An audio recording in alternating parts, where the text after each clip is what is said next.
Hello, everybody, and welcome to the 8th episode of the Remanent podcast. We're your hosts, Orange Man and Aviator Man, and today we have a special host, a special guest. Would you like to introduce yourself, the self-proclaimed second worst show on the internet? Yes, I would. Hi, everybody. My name is Shaq Wizard. I'm a homeless wizard man who is trapped right now in Realm 88. How y'all doing? Realm 88. Doing really good. He's been there for a while. Yeah, way too long, man. Yep. Way too long, guys. I don't know how long I'd be able to survive in that realm. What's it like? It's pretty good. We have some grocery stores and everything like that. Oh, okay. It's actually, it's since I think the time that we last saw Realm 88 in, Frank's lore, it has changed quite significantly. I think they did a lot of updates. I think they added some new buildings. I think they really expanded. Yeah, Suncorp really expanded the area. So really moved some funding into the area. Yeah, I don't know where their funding was. I mean, I'm not privy to that information. China doesn't tell me anything, so I don't know what's going on. Yeah, of course. Yeah, well, that's nice. I can't wait to visit. But yeah, this is Shaq Wizard. He's a pretty sick YouTube channel. He makes some really cool videos and some really cool edits of our group. And he's you got 80 subscribers now. I remember it was only 40 not long ago. Yeah, I think once you dropped, my name. You did like a little shout out. And that just all of a sudden I went from I think I had 50 and then just 30 subscribers just magically showed up. So I don't know what happened there. Yeah, I don't know. You might have done something. But yeah, no. It's not just. I don't think it's just the. Sorry if I keep saying all the time. I'm just trying to get my thoughts together. Okay. I just. No. No. I think it was. I had this one video I made. It's a really stupid video. I didn't even really think about it. I just kind of put it together, and it was part of a different kind of joke. It was going to be part of a video joke, and it's from this show called Yashahime, right? And it's just it's like a spin-off of Inuyasha, which was an anime I used to like when I was a teenager. Oh, they made a spin-off of that anime? Yeah, it's about the kids. It's pretty good. Really? Yeah. Okay. It has its up and downs. There's a manga that was created. I don't know if it was created by the original artist or anything like that, but I think it's I think it's okay. I don't think it's the worst thing ever made. But as a spin-off. That's what your that's what your latest video is about? No. This is not my latest video. This is the video that I have the highest view count on. Oh, right. Okay. So what happened is I guess I just tapped into some sort of market. I don't know what it was. I say market, loosely, right? I tapped into something where I just made this edit with this one character gets cut basically in half, and I basically made this joke where it's I did a Dragon Ball Z joke where and there's a scene where Trunks, I don't know if anyone knows Dragon Ball Z, but he cuts Frieza in half. And again, I watched this as a kid, right? And so you see the screen shift, they had one side of the screen go down, one side of the screen go up, and it shows the person got cut in half from a POV point of view, a point of view. And I just did that as an edit. It's really stupid, really dumb. And the whole joke was Big E's watching this show. And I'm like, yo, what the hell are you watching? I come sit down, and he's like, yo, man, check this out. And it's this person gets cut off, and we're like, what the fuck? Oh, God, it's blood everywhere. It's a kid's show. We're making fun of it. And it was just supposed to be an edit, for a bigger thing. I just never got around to, finishing it up, the live action part where we're watching the TV. And all of a sudden, this thing has, almost 5,000 views. I don't know why. It's so stupid. Really? It's so dumb. It's not even good. You know what I mean? I didn't even think about it. I just threw some shit together, and I'm sorry. Can I curse? I'm sorry. Yeah. Okay. It's all chill. Okay. Cool. And it just, dude, it blew my mind. So I try to make some a little abridged jokes, a little 1 minute abridged series, and of course, that's okay. I got some views on that too. But for some reason, this one has 5,000 views, and I'm just like, why? Why does this have 5,000 views? And I think it's because there's people trying to find it, you know what I mean? It's a hot topic right now, Yashahime. So I think that's why people are looking at it. But I didn't get a huge spike from that necessarily. But if I look at my analytics, all it tells me is that one time I only had like 50 something subscribers, and all of a sudden 30 people just show up and like, oh, I like the show, and I'm like, I don't know where they came from. It's hilarious. I do think it's like some of you guys. I do think it's kind of our community that's growing at large. I think there's some people who are like crossing over. That's what I think's happening. But I don't know. Guys. I can't tell you why that happened. But I think it's from the shout out, honestly. So thank you for that. But yeah, of course. I mean, I'm really surprised to hear that. I didn't know that. Even though I have 3,000 subscribers on my second channel, I didn't know I had that kind of power. But that sounds really cool. I'm really happy that happened. I honestly think it's from you. Honestly. But it's amazing. I know some people might scoff at like 80. You know what I mean? They scoff at 80. Like, 80's nothing. But like at one point in time, I had no subscribers, right? And same thing with all of us, right? We had 0 people, and now there's like, I get dedicated about 80 views a video. You know what I mean? That's dedicated about 80 views. You know, people are always clicking on my video at least once, you know, and like watching like the first 30 seconds of it at least, and then they turn it off because it's boring, right? But, you know, people are still watching it, which is pretty cool, you know? So. Yeah. Man, I remember when my first video blew up. It was the Joji music video recreation. I just remember being in school when and like the friends I told them about it were like, dude, it's got 1,000 views, and I'm like, no way. Like, I put a ton of effort into that, so like I guess I kind of was happy to see all that. I guess a situation that's more like the Yashahime video for you would be the Snotty Boy video I made on my second channel. Yes. Oh my god. That shit I edited together in 2 hours, and it blew up to like 1 million views. But then I was like, fuck this, I'm not having this on my second channel, stick it out like a sore thumb, so I privated it. Yeah, I would have done that too. It's just because it doesn't really fit with what you do, and you know what I mean? It's kind of like I would be kind of mad too, like if a video I really didn't put too much like, you know, like I guess effort into it, and it just blows up more than my one of the projects I work so hard on. You know, I'd be pissed about that too, honestly. Yeah. I completely understand that, and it just seems like the market right now, people respond. Like, I found these channels, and I'm sure you guys have found these channels too on like YouTube and stuff, and they're all they are is just meme stuff. Meme compilations. They don't even make their own memes. It's just meme compilations, right? I found channels where they make their own memes, and it's like I think I found this one not too long ago, and the memes are funny. They're funny stuff, right?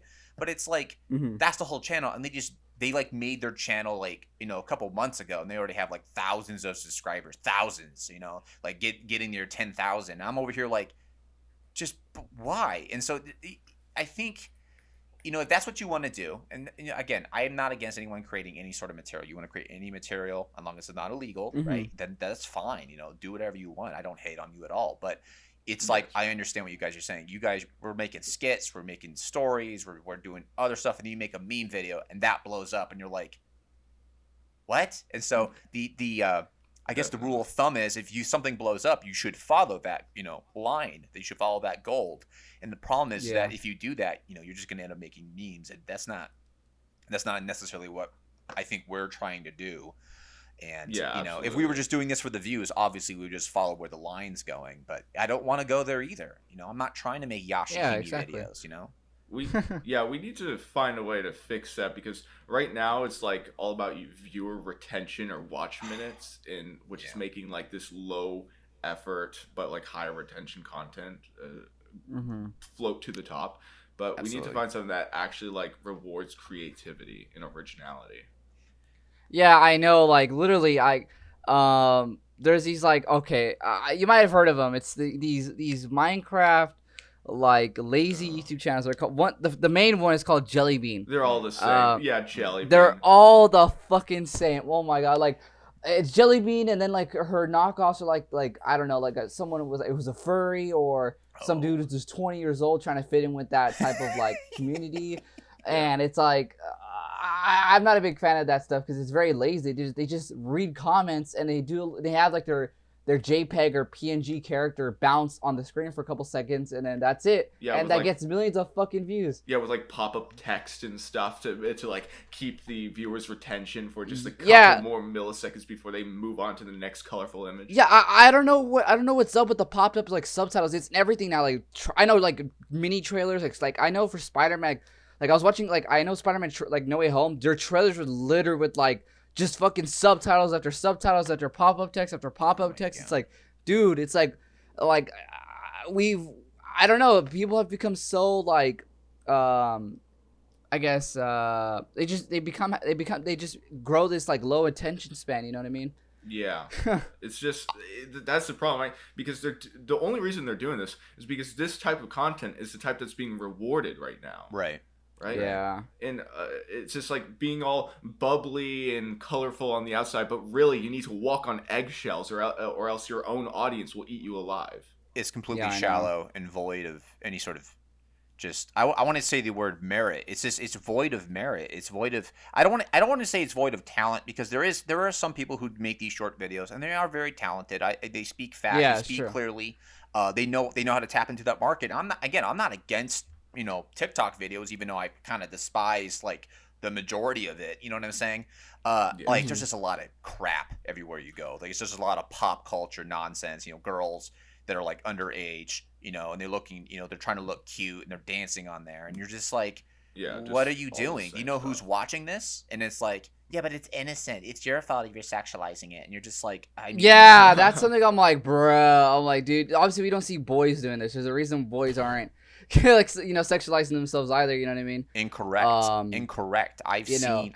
I know what you're saying. They're not sexualizing themselves as objects of desire. However, I have seen them. There's a channel. I'm gonna give a little shout out to him. Like I have any power. His name's Pay Money Wubby.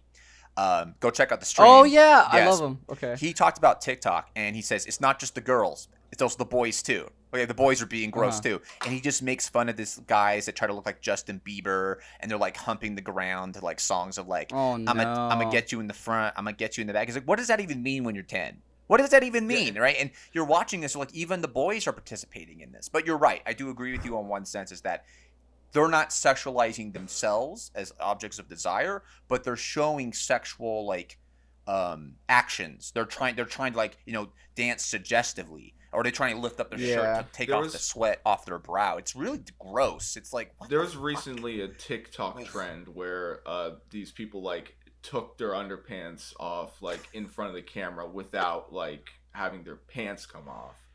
And I found this out from Alpha Oxtra. He's like some YouTuber that's he used to make funny TikTok videos, but he moved on to YouTube because he actually has a brain cell. But, he was saying just like how retarded these trends are, and like they absolutely are like sexual in origin, and it's disgusting. It's degenerate. It's just depraved. It's just, and listen, I will say this, like our kids do, like you talk about the 80s, right? And we're talking about like, okay, you know, I saw this picture of like how teenagers look in the 80s, and you're like, yeah, you know, we weren't super sexualized. I'm like, no, you were. It just was different styles and different things, but it's different if you're doing it to each other in high school, okay? And it's different when you're putting it online, okay? Like, yeah, exactly. You know, that's and really so what I think, think, Shaq Wizard, because sorry, it's just go because ahead. you have a slightly different perspective on all this, because you were around at that time, right? Yes. Because I was born like 2003, but you were you were able to see around you back then in like the 1990s, 1980s. Oh yeah, no. So I was born. So I'll just be honest. So Shaq Wizard isn't born in 1991, but I am. I'm born in 1981. I saw YouTube get created. I was part of that whole thing from the beginning. I remember Fred when it was on. I remember Unforgivable. You know, some of the older YouTubers who are watching this will probably know exactly what I'm talking about. You guys do too. I remember, you know, Filthy Frank when he first came on, and I didn't really think much of it. It was like, oh, this is just whatever. And I came back to it. You talk about a story. I came back to it in 2015. Right, because my friends and I was in my 20s, and I came back to it, and it was fucking hilarious. It was some of the funniest shit I ever seen, and I was like, but I didn't think of anything. I didn't know I was going to be what I'm doing today. I had no idea, because I was in a complete different life. Basically, I had a complete different career before this. And oh yeah, absolutely. If you don't mind, if I go ahead, please. When I like first discovered Filthy Frank and all that, I remember just like having these little just thoughts in my head of what if I made my own like show to that, not completely copying off the comedy, but like sort of using the the original story and lore as a foundation, and I had all these ideas in my head of like exploring like Salamander Man and his species and stuff, and eventually I was like, you know what, I'm gonna continue doing YouTube because I did YouTube before, right? The channel I have now, but I'm gonna start another channel and I'm gonna start making content around this sort of story I have in my head, and that's kind of the similar way I got to the point I'm at now. Yeah. So I find that interesting. But yeah, you were saying. No. Just to finish up, this kind of piggyback what you were kind of saying is just it was that same thing. I rediscovered him. Didn't even know they were in the same character because I think the early content was just him sitting in front of the camera going like, "Let me tell you a story" or some shit like that, and you're just like, okay, it's funny but weird, you know. Shorter videos, and he started making later on. And then I again rediscovered him with my friends, and it was just, you know, doing the chin sacrifices and shit like that. It's just I was like, what is this? This is so fucking funny. I was like, what is this guy doing? Hair cake. I was like, oh, right. And then I was like, I kind of dropped off from him for a while just because I was just busy. I had a whole different life, like I was telling you. I was very busy, and 2017 comes around, 2018. I get out of my previous careers around 2018. And I kind of come back to the real world, right? Come back to, you know, normal life. And I'm like, oh, man, let's go check out some Filthy Frank. You know, I was like, oh, let's go check out this stuff. I remember the song when Pink Eye made, you know, he's like, you know, shut the fuck up. I was like, I want to go see what he's doing now. He's gone. I was like, what? Now, my friend's like, yeah, dude, he left. He's doing music. Yep. I'm like, what the fuck? What do you mean he left? I mean, good for him. And I didn't think much. I was like, okay, I guess he left. And I was like, okay. And then I saw Lotus. I know you talked about Lotus on your channel, and I didn't even know about all that. We love Lotus. Oh, we love Lotus. we love Lotus. She's our favorite Filthy Frank spinoff. Dude, Orange Man can tell you. No, I know from what he told us on that video. Little plug it for your video there. Go to his live stream. No, I saw that. I didn't know about all that drama. You know, I just thought she was just a busy person, and I know she is, but I didn't know people were like, I don't want to use this term because I hate this term because it invokes like wokeness and shit, and I just hate it. And it's like gatekeeping.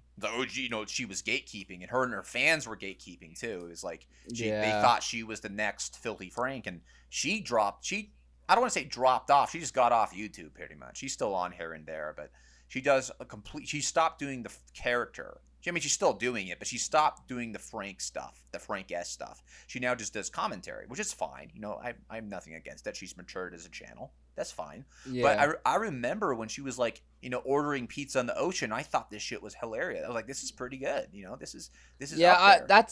You know? Yeah, I agree too. Like, I think I peaked off, or I stopped during when she made the rant on Eli TV Filthy Frank 2. Yeah. Yeah, there's some points I agree with her here and there, but it's because I don't like TV Filthy Frank 2. But yeah, so that's why I agreed with her. So I was like, all right, I don't like the guy. Okay. So, but there's just after that, it's after she got so much like, you know, so much she was bombarded by like hate. It's just, I feel like that's literally just flipped her around to have this, you know, commentary style. And this commentary style, it kind of pushed me away because it seemed very, like it was getting nowhere. Like it just didn't have any value to me. Yeah, no, I thought she had a unique style. Like she was this kind of new character, and you know, she definitely really did. Yeah, she didn't try to hide that she was definitely basing it off Joji and Filthy Frank. She was totally all about that, and that was my lead into this little kernel of an idea that was in my head. I'm sure a lot of us are similar, right? It was like this idea that was a kernel, and we were just like, yeah, okay, whatever. It's it's just in there. That's cool. You know, someone could do this. And then I think here's what happened. I'll tell you what happened. So I was at a friend's house in Texas, right? And this friend, his name is Vugar. Okay, so if you've seen Vugar in the show, that's him. And him and I have been friends since childhood, right? And so we grew up making little videos together and stuff, and all types of just stuff. Right? We just been working together. The word is collabing. We've been collabing together for a while, but nothing that is major or even cool or even that's still on YouTube anymore. Just all types of stuff, right? And finally, you know, I'll tell you the inception of Shaq. Here's what happened, right? So we're sitting there reminiscing about Filthy Frank, because I just learned that he stopped, right? We're watching that Friends of the Filth Come Out Now video. So goddamn funny. We're just dying laughing when Chin Chin gets banished. We're just like, oh my God. Like, he's like, Frank is literally laughing in the video. And we're sitting there, I was like, can you imagine if like, and all I said was just like, because little backstory. So his mom is a seamstress and likes to make costumes and stuff. So she made me this cloak, and this had to do with some long kept promise that she was going to make me this cloak since childhood, right? But I've been gone for a long time, so I came back, right? And she's like, "Oh, I made you this cloak." So the whole joke is that, "Oh, I'm going to wear the cloak, put on sunglasses," and I said, "Yo, it's Cool Wizard, not Shaq Wizard, Cool Wizard." And I just did little finger guns, okay, right? And I drew it on a sticky note, and then he was Vugar. He already had an established character, and so we just started reenacting Filthy Frank sketches, but with these characters. And it was really dumb. It wasn't anything really. It was just we're just being stupid. But again, I knew about Lotus. He didn't really know about Lotus at the time because he wasn't really interested in that stuff. Just kind of Filthy Frank, and that's it. And I remember I kept thinking about it. I was like, yo, actually, there's something kind of here. It could be funny. Even on its own, it's just its own thing. It could be kind of funny. And then I saw Eli, Filthy Frank 2, Eli. And I was like, that's when the green light went off in my head. I was like, no, I need to do this. Because he's doing this, and I was like, I don't want to miss it. And that was the beginning, I guess, when the idea came in my head that I should do something with this. Yeah. That's the thing, right? Because I think Filthy Frank blew up back when he was he got his videos, the skits and stuff, to really take off because he had a core audience from back in the days where you would get big from just talking in front of a camera about anything, right? But now you need to put in a lot more effort to get those kinds of subscribers with that kind of content, right? But for someone like TV Filthy Frank 2, that was really nostalgia, I suppose, that really got his video around to in the amount of subscribers that he got because of that. Oh yeah. But the drama, and I didn't even know, this is all before I even knew about you guys, right? So I mean, I felt like it's kind of embarrassing, but I thought it was so unique. I was like, wow, Shaq Wizards could be this totally unique thing in the Filthy Frank omniverse, right? Had no idea that other people were doing it, and it's good that other people were, by the way, but I had no idea, right? Because I just had no clue. I just knew about Lotus and Eli, really. And then when Eli came out with that video where he's like, "I hate Filthy Frank clones," and he shows and then I was like, oh, there's other Filthy Frank clones, and then that kind of started me on a journey of discovery of other people, because I was like, well, there must be others. Yeah. And then that's when I don't know how I found Jerry, but I found Jerry first. And actually, you know who I found first? I actually found a guy called Ayomane. I think that's how you pronounce it, Ayomane, and he's like, Ayomane? Ayomane, yeah. Oh, Ayomane, yeah. Dude, okay. Ayomane. He contacts me sometimes about his whole gimmick he's got on his channel about what the fuck is JoJo or something. I think he's watching. I think he listens to the podcast too. Hey, Ayomane, what's up, man? Yeah, what's up? Yeah, he what does. the fuck is JoJo? Ayomane, fuck you. Ayomane, yeah. Whoa. No, dude. I love Ayomane. So for real though, I don't hate you. Why whenever I hear Ayomane, I think of mayonnaise? Oh yes, yeah. Oh, okay. I have a joke with that. I'm not gonna tell you. It's gonna be in a video coming up where he's gonna. Again, it's gonna be me dressed as him, but he's gonna be there, and it's gonna have a different name. All you guys are gonna have a different name. So I'm gonna keep that a little bit under wraps, but it's gonna be pretty fun. Oh yeah, that video. I'm looking forward to that. Oh yeah. It's coming together. It's just taking a while because we have a flashback sequence. I'm not gonna go into too much detail, but it's gonna be again not Shaq Wizard's and backstory, but someone else's. Just a little bit, and I've already been talking with him, it's Barry, it's Bloxku, and we're gonna be just talking a little bit, just hinting to it, and what I'm doing is that I never really done this before. How we're doing this, it's gonna be animated, it's gonna be animated. Okay. So we're working on that. That's tough. It is tough, but I have some people I've contacted, and they have agreed. But the thing I have to do right now is that I have to make concept art for these different characters and what we're going to do. And it's going to be relatively simple. I know how to storyboard it, so I know exactly what I want. And then from the sound effects and the music and the voiceover, it's all going to come together, right? So I know the finished product, I know how to get there. It's just getting those pieces in place. Yeah, it's just going to take a minute. But I think it's going to pay off dividends later on down the line. I think we're going to come back to that sequence and go, hey, this was really cool. This is really cool that this guy made this and they could put it together. But yeah, I'm going to keep it under wraps. I'm not going to say too much because I want there to be a surprise. but it's definitely absolutely. something that's, I think it's gonna be really fun.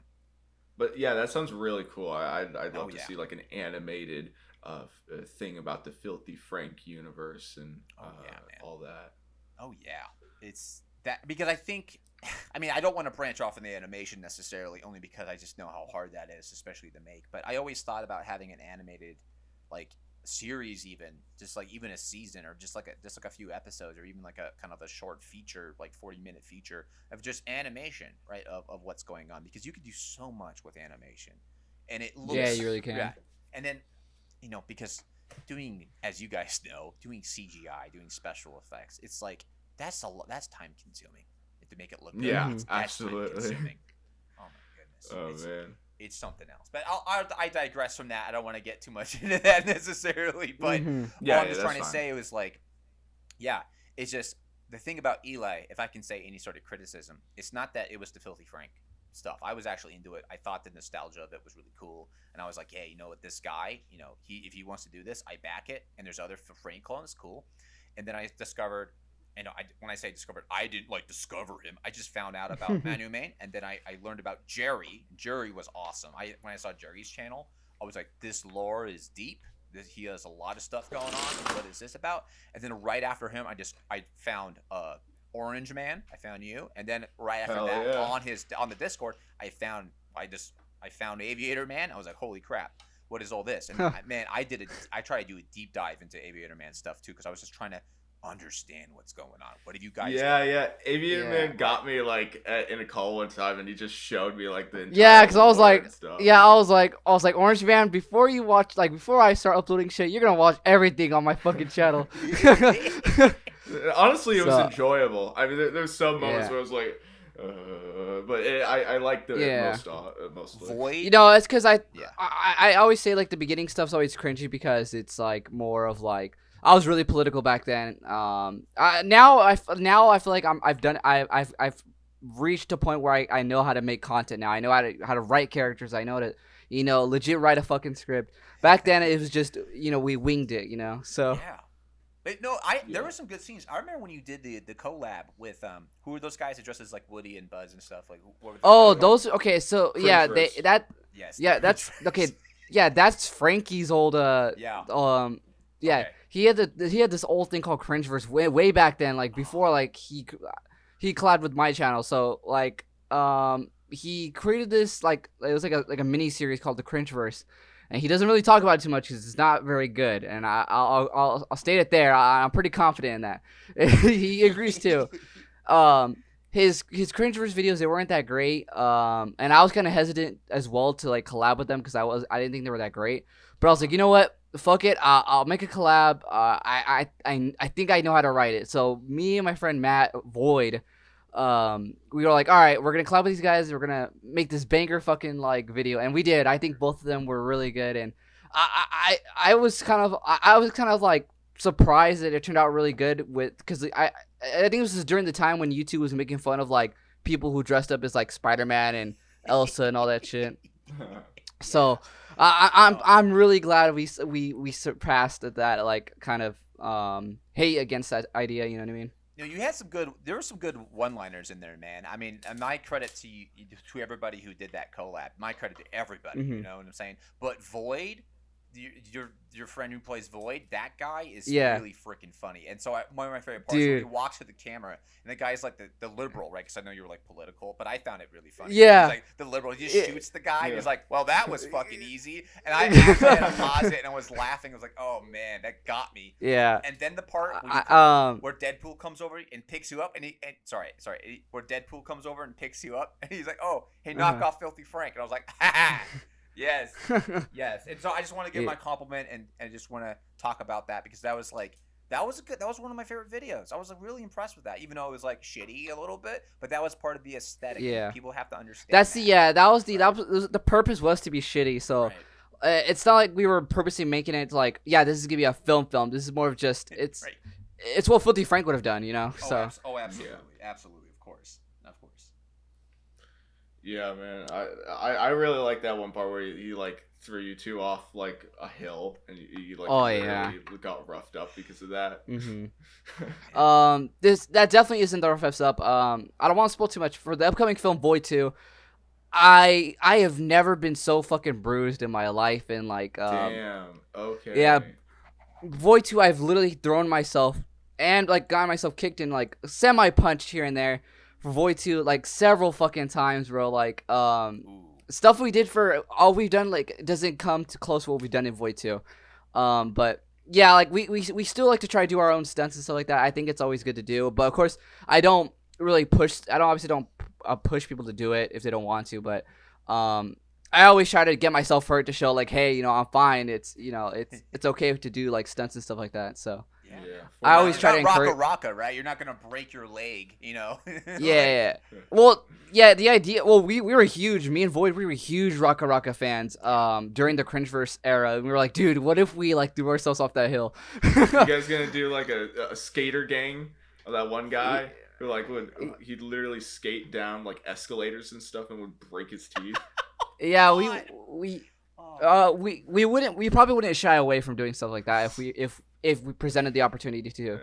Yeah. I mean, in my films, like recently, we've been making sure to like just do fake hits that look realistic.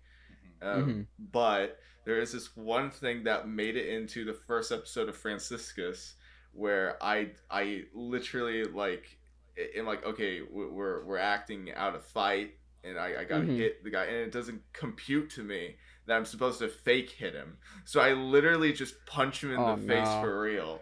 And my god. It's not that powerful, but like I still do it. I'm like, wait, oh my god, what did I just do? And you can see the expression on my face. It's just like shock and like kind of like ha. I didn't mean to do that. That's awesome. That's awesome. That's what's up. I know. Yeah, like I said, I usually try to choreograph the fights too. I usually try to go for like, let's try our best to do it as fake as we can before we actually do get hit or we actually start hurting ourselves. So, but Shaq getting hurt. Yes, sir. Oh, sorry. You can continue. First. I was saying getting hurt is like the last resort we try to do. So. Yeah. But I was gonna say Shaq Wizard. There's a very notable fight sequence I remember, and on your channel, and that's a fight between you and Jerry. It's Jerry. I really liked that like fight sequence, even though it was like green screen because he couldn't actually be there. Yeah. But, I thought the lighting was realistic though. Was all the shots of him green screened, or was there some where he was like recording just at an up angle with his ceiling, or was that your ceiling? So here, all that was my ceiling and stuff like that. Oh my was god! Just, all that's green screen. And I kind of live, so you kind of have to understand part of the philosophy with the production right now. Since I'm still kind of like, figuring a lot of stuff out, I'm just allowing myself to experiment. And so when Jerry gave me the footage, because, we were collabing, working on it, and Jerry finally recorded, his green screen footage and everything. It was good. It was fine. But I was like, well, I had to realize, I have to work with what I got. So I had to like reverse engineer a scene in my head, how it's going to work. And, I wrote some notes down, as we probably all do, basically a very quick, simple shot list. And I decided, what I'm going to do is I'm going to be on my back. Okay. I'm going to have the camera tripod facing down on me. And then I'm going to hold the camera looking up. Right. And all that was, Jerry was standing up normally. And all that is, if you actually look, it kind of breaks the illusion. But you notice that Jerry's actually just standing up. If you look close enough. Yeah, he's just standing up. He's not bending over. It's not anything. He's at the same angle he was at the door. That's the same angle. Yep. But this is a credit to Jerry's green screen because he did a really good job with the lighting. That's a credit to him. Right? Yeah. The lighting was great. And the sunlight in your shot was coming from the same direction. So it blended in perfectly. We couldn't tell for a minute if it was a green screen or not. Right.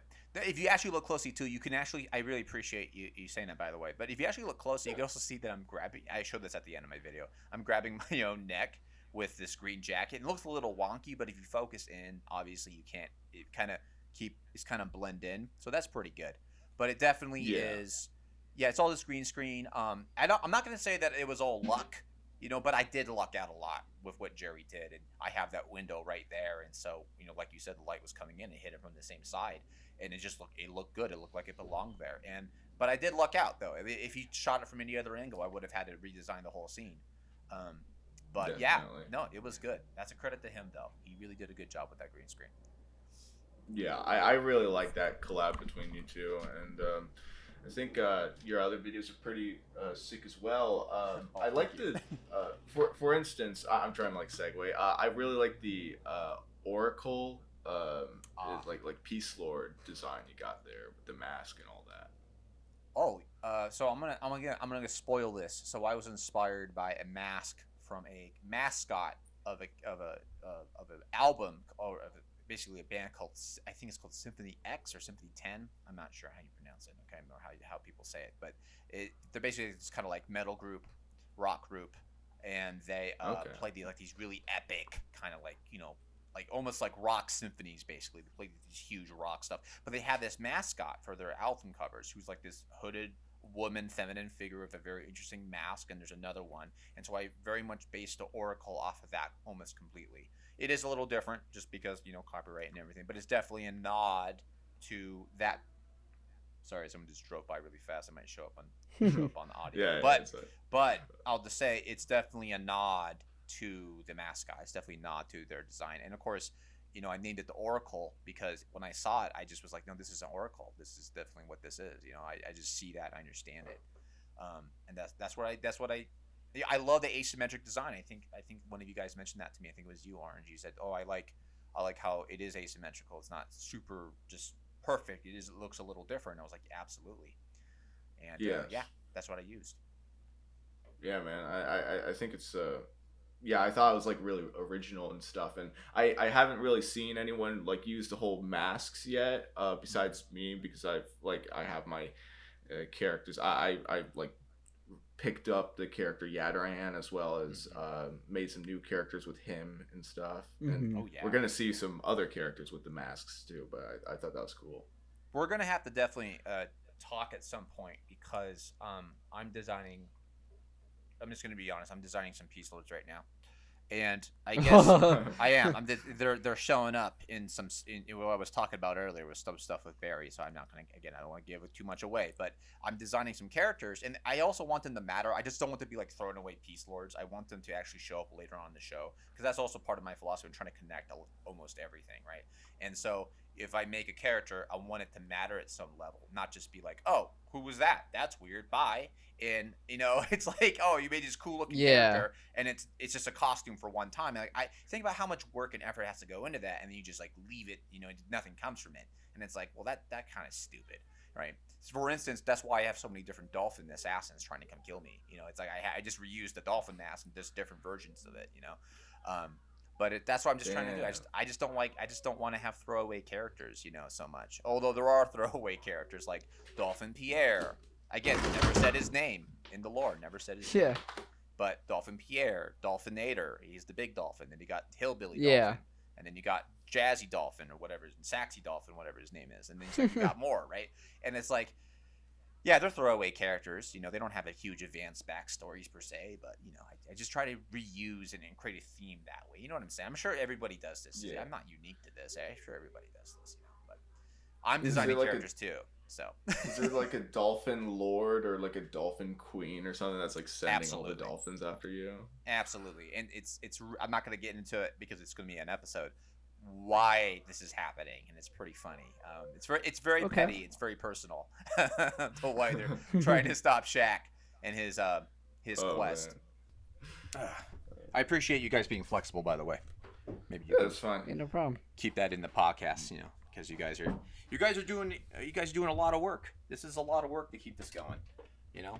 Oh yeah, we've been doing this on a weekly basis, and sticking to it too. Sticking to it. That's commit. You're committed. That's huge. Yeah, I'm glad we've committed. So. I think it's because we like not only do divide and conquer, like because one person handles the thumbnail and the other person edits, but it's also just like it's just like on a weekly basis we can do this sort of stuff pretty consistently. Well, guys, it's paying off, you know, and eventually it's going to get to the point where, what's that called? When like it just creates critical mass, and it's just going to be like huge, and you know, you're gonna have so many files, so many different discussions you're gonna have with people. You're gonna look back at this, and all it took was just a simple commitment, and it's gonna be like, wow, you can accomplish anything. That's the truth of the world. And so many people, I noticed this though. I noticed that people do not have that fortitude. They don't have that initiative to go do that, and that's what separates people. People who have the initiative, people who don't. And I've seen it, and I don't know what it is. Maybe you can train it within people. I don't know where it comes from. I'm not a psychologist. I don't know if it's just upbringing or biology, but there are people who I've met who worked with me on Shack Wizard and other projects, of course, who've just dropped the ball. They just drop it. They don't commit. They don't show up on time, and you have to work around it. But you guys are committed. You guys want to do this, and I'm honored. That's why I'm very honored to be here and talking to you guys. I'm not just saying that to be nice. I really am, because you guys Thank you, man. You guys are doing good stuff, and you guys are creating content that I want to be creating. I want to get there. I want to be there, and it's just like surround yourself with, and that stupid saying, surround yourself with people you want to emulate at some level. And it's like, of course, right? But it's at the same time, it's like, that's also kind of true. It's like, yeah, you want to surround yourself with people or work with people who want to work with you, and it's like, so I'm just honored to be here and just talking about everything, and keep it in the podcast if you want. Don't keep it. It's fine. Yeah, totally. Now I'll decide that. Yes, the Aviator Man is the judge, jury, and executioner this time. Okay. Yes, I am. Of the podcast survive. But yeah, the plan is to we really want to commit to having huge guests. We want to have people have their opinions that or share their views on stuff like people kind of want. You know what I mean? The plan is to get big enough to start talking. I would like to get Chad and Max Mofo on here. iDubbbz and the big guys. I would like to get them on here. That's kind of the idea of this channel, is to get connected to the whole Filthy, the Filthy Frank universe in a sense. But by the time we have iDubbbz on, it'll be like a video podcast, and I'll be like, blink twice if Anissa is controlling you. The only thing with some of those guys, if I just may interject, is that I know they're all friends and everything. They all kind of gone their separate ways too. But I think the way they also look at the whole Filthy Frank stuff is that none of them are jealous. I don't think iDubbbz do. I think iDubbbz just get annoyed that when people always ask him about Frank, and he's like, dude, I don't. Yeah, I get you. You know what I mean? He's doing his own shit now. You know what I mean?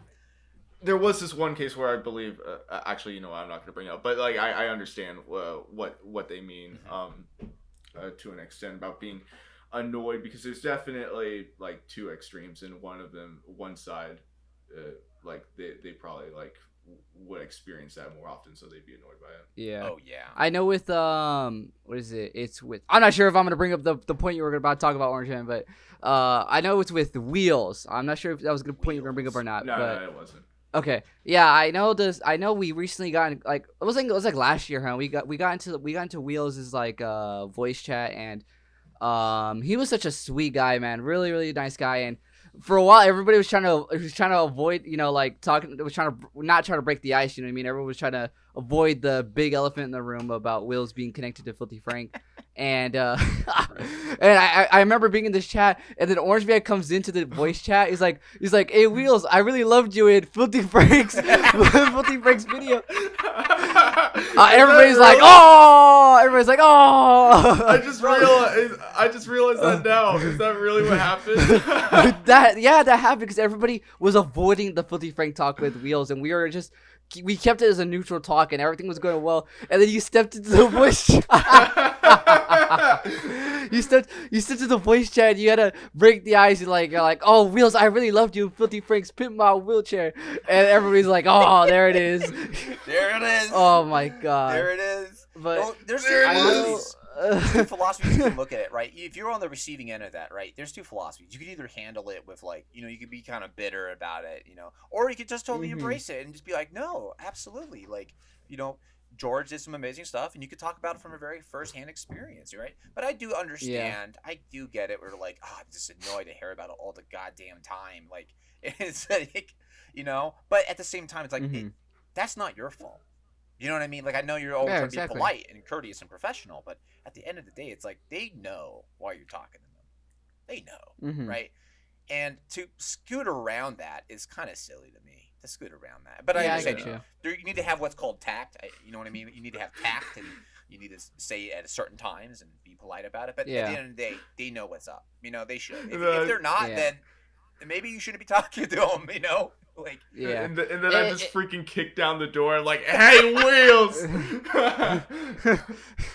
I have no subtlety with this stuff. No subtlety. Yeah. No, but it's whatever though. I didn't really view it as a big deal. I thought it was the funniest shit ever though. Like, it's just ironic timing in a sense. Hey, Wheelz, I loved you, Filthy Frank. Like, and oh my god. Go ahead. But I don't think it's the idea that he was part of Filthy Frank. I think it was just people wanting to get to know him just to get to know George. You know what I mean? Like, oh, how was talking to George? Or how's George doing? Or how's Joji doing? Blah blah blah blah blah. Yeah, it's like, dude, like you're using him as like in a sense like a tool. It's kind of it's fucked up, man. It is fucked up. Yeah, you know what I mean? Definitely for like that stuff to like use him as a proxy to find out different information. Like, don't do that. That's cringe. Exactly, man. It's super what we cringe. need to do is bring him into new lore. That's what we need to do. We need to bring this guy I back. tried. Okay, I don't want to spoil too much information, but I tried. It was like, I believe in 2020, I got into a conversation with him, and I was gonna arrange an actual video with him. He was gonna play as a different character because he doesn't want his like I guess his association with Filthy Frank to be I guess spread into other Filthy Frank, like, I guess spinoff and lore, because he says like what's done with George is George's content. Right. And I thought that was fair. I was like, okay, so, but I legit was going to have him play, I guess, voice act as a robotic character, and I was gonna put a small connection to Wheelz, but just small though. But I think he got busy, man. But I had that small opportunity to work with him, man, hey, Wheelz, I got a role for you. You can play the new new Biggie Smalls called Big Wheel Smalls, and Big Wheels. He will give you like a cool computer head and like weapon systems on everything, and you could be Biggie Smalls, but like as an actual robot, and you could do that. It'll be great, you know. I'm kidding. Yeah. I'm kidding. I'm just joking. But what is it? It was a really good video, by the way. It was gonna be about Aviator Man stuck in a time loop where he doesn't realize he's stuck in a time loop. And basically the video is gonna be about, like, I guess Wheelz. He's playing like a robot. I can't remember what the robot's origins was because the script's so long. I forgot what's it about, but I know the robot is basically just using Aviator Man's using him in a loop to like study him and to use him and basically just study him for his Filthy Frank knowledge and stuff like that. Oh damn. Okay. Yeah, it was a really good video idea, but dang, Wheelz didn't. I guess he couldn't get time, man. I was like, all right. It happened. Yeah. Man. It happened. That's pretty ambitious, and that's awesome, man. Yeah. That's awesome. I was close though, but I'm not too upset about it because there wasn't really like a lot of too much planning to it. It was just like, hey, do you want to be part of like my video? He's like, yeah, sure. And it's kind of like it was kind of a lack of communication on my end too as well. Yeah, it happens, man. But dude, that early on in your career, man, you were trying to go after the big fish, and that's what's needed. You know, they have the guts to do that, because it does take guts. It does take you know, because it's scary. Think about it. You're talking to somebody and you don't want to use them just because of their connection, but you definitely want to honor them. You know, and that's what you're doing. You're honoring them and their commitment there, because there is a fandom. There's people who do care about this. And here's what I was trying to say though. If I could just go back to my original points, I think some of these guys, they see, and this includes George too, and I don't know these guys, okay? So I'm not speaking from any sort of authority, just kind of basic, just understanding. I think they're kind of like, they just thought it's having fun. You know, like, I don't think they were trying to make this huge fucking thing. Like, you know, they was just something stupid they were putting together, just friends, being goofy, and they were just trying to hint to each other's lore, and now it's blown up to something even I don't even think George even is aware. Maybe he is, but even George is probably like, I can't believe like Filthy Frank is this huge thing now. Like, these dedicated fans, you know, that are like really. I mean, this was happening when he was doing it. Maybe it's one reason why he left. But it was just like, maybe, you know. But it's bigger now than even him. And it's what you realize is what we're a part of, right? And it's like even bigger than us. You know, who's going to come out after us, right? Maybe it dies. I don't think it will. Right now, at least. And it's like, no, I don't think so. Yeah, but I think a funny thing. Yeah, go ahead. sorry, but I just want to say a funny thing about that kind of stuff is when I made my music video recreation, the guy that edited "Can't Get Over You," the actual music video, his name's like Miles Trahan, and he like reached out to me on Reddit and was like, "Yo, that I really like that video. That was really Oh good." my god. Wow, dude. So I was really stoked about that because I had like 50 subscribers at that time. It was nuts. But people That's should... insane stuff. Oh, go ahead. Sorry. No, sorry. I just had to put that comment there. It's just insane. But I'll say this. I mean, Yeah. people should know when you're trying to use them. And, there's people who are shamelessly using, maybe Filthy Frank's IP necessarily. And we're not the gatekeepers of this. We're not. We're just people, right? We're just people trying to unionize in some way. We're just trying to get together. I'm joking, right? But, like, it's like we are not trying to take George's lore and destroy it. We are not trying to take it and own it. He owns and like it. Conform it to our own personal gain. Right. We're adding on to it in our own way, but like we said in our own ways, it's not like I think you said it was not canon. It's definitely like this is our canon in our own right to our own stuff. Yeah. I said it was our own canons. Right. It's our own canon, but it's not his canon. We'll always respect that, and I think that's the way you should go about it. It's like we're just fans making fan content, and say what you want about it. That's what it is. Yeah, we're a squadron of cannons, I'd like to say. Mm-hmm. Yeah. Just a bunch of head cannons. Yeah, just an army. Just yeah, I know. Lined up. I don't know what we're attacking. I guess just boredom. Attacking boredom. It's multifaceted. The lack of creativity and bold projects. You know what I mean? Mm-hmm. Yeah. Definitely. It's multifaceted too. Like I'm sure all of us are in the same vein. It's like we're creating content, because we want to do this, but we also view Filthy Frank's character and Filthy Frank's character as it's something that we believe is needed at some level. Like we believe that society needs to be critiqued and be made fun of in such bizarre ways. And it has to be ridiculous, right? But it has to make sense too. Like when he talks about vegan, he's just destroying their whole point, and it's hilarious. It's so goddamn funny. Then he has like a really goofy skit at the end where it's like it's just so stupid. The guy's like, "You like the sandwich?" And he's like, "Hey man, it really changed my mind about the sandwich. How much is it? $19." He's like, "Oh," and he flips off the camera like, "Fuck you." And I'm hell just like, no. No. Oh hell no. Like, dude, how did he figure that out? And it's like, how much of it was him just fucking around, just being a dick, and then how much of it was him just trying to be goofy and just having fun? And it's like that's missing from like YouTube now. It's like that whole era's gone. It's like now everyone's got to like do fucking, no offense to you guys, but everyone's got to do podcasts and what is it? Yeah. What is Max Mofo and anything for views doing? The cold ones. Yeah, I don't know ones, what to call that. It's like a podcast / just content for quantity over quality. I mean, that shit is funny as sometimes, like when they hired Fiverr animators to do dumb skits. I love the cold ones. I know I know that sometimes they choose quantity over quality, but I do think they still have quality in their videos regardless of how much quantity they have. But it's been a while since I've seen cold ones, but they're aware of like their shitty videos. They literally made a tier list video like of all their videos saying like which ones they thought they lacked in creativity and stuff like that. So they're obviously aware of which of their videos sucked, and obviously they put their time into. And I love them, man. I just can't hate the guys. Like they're charismatic, they're fun. They're lovely guys, man. I don't know.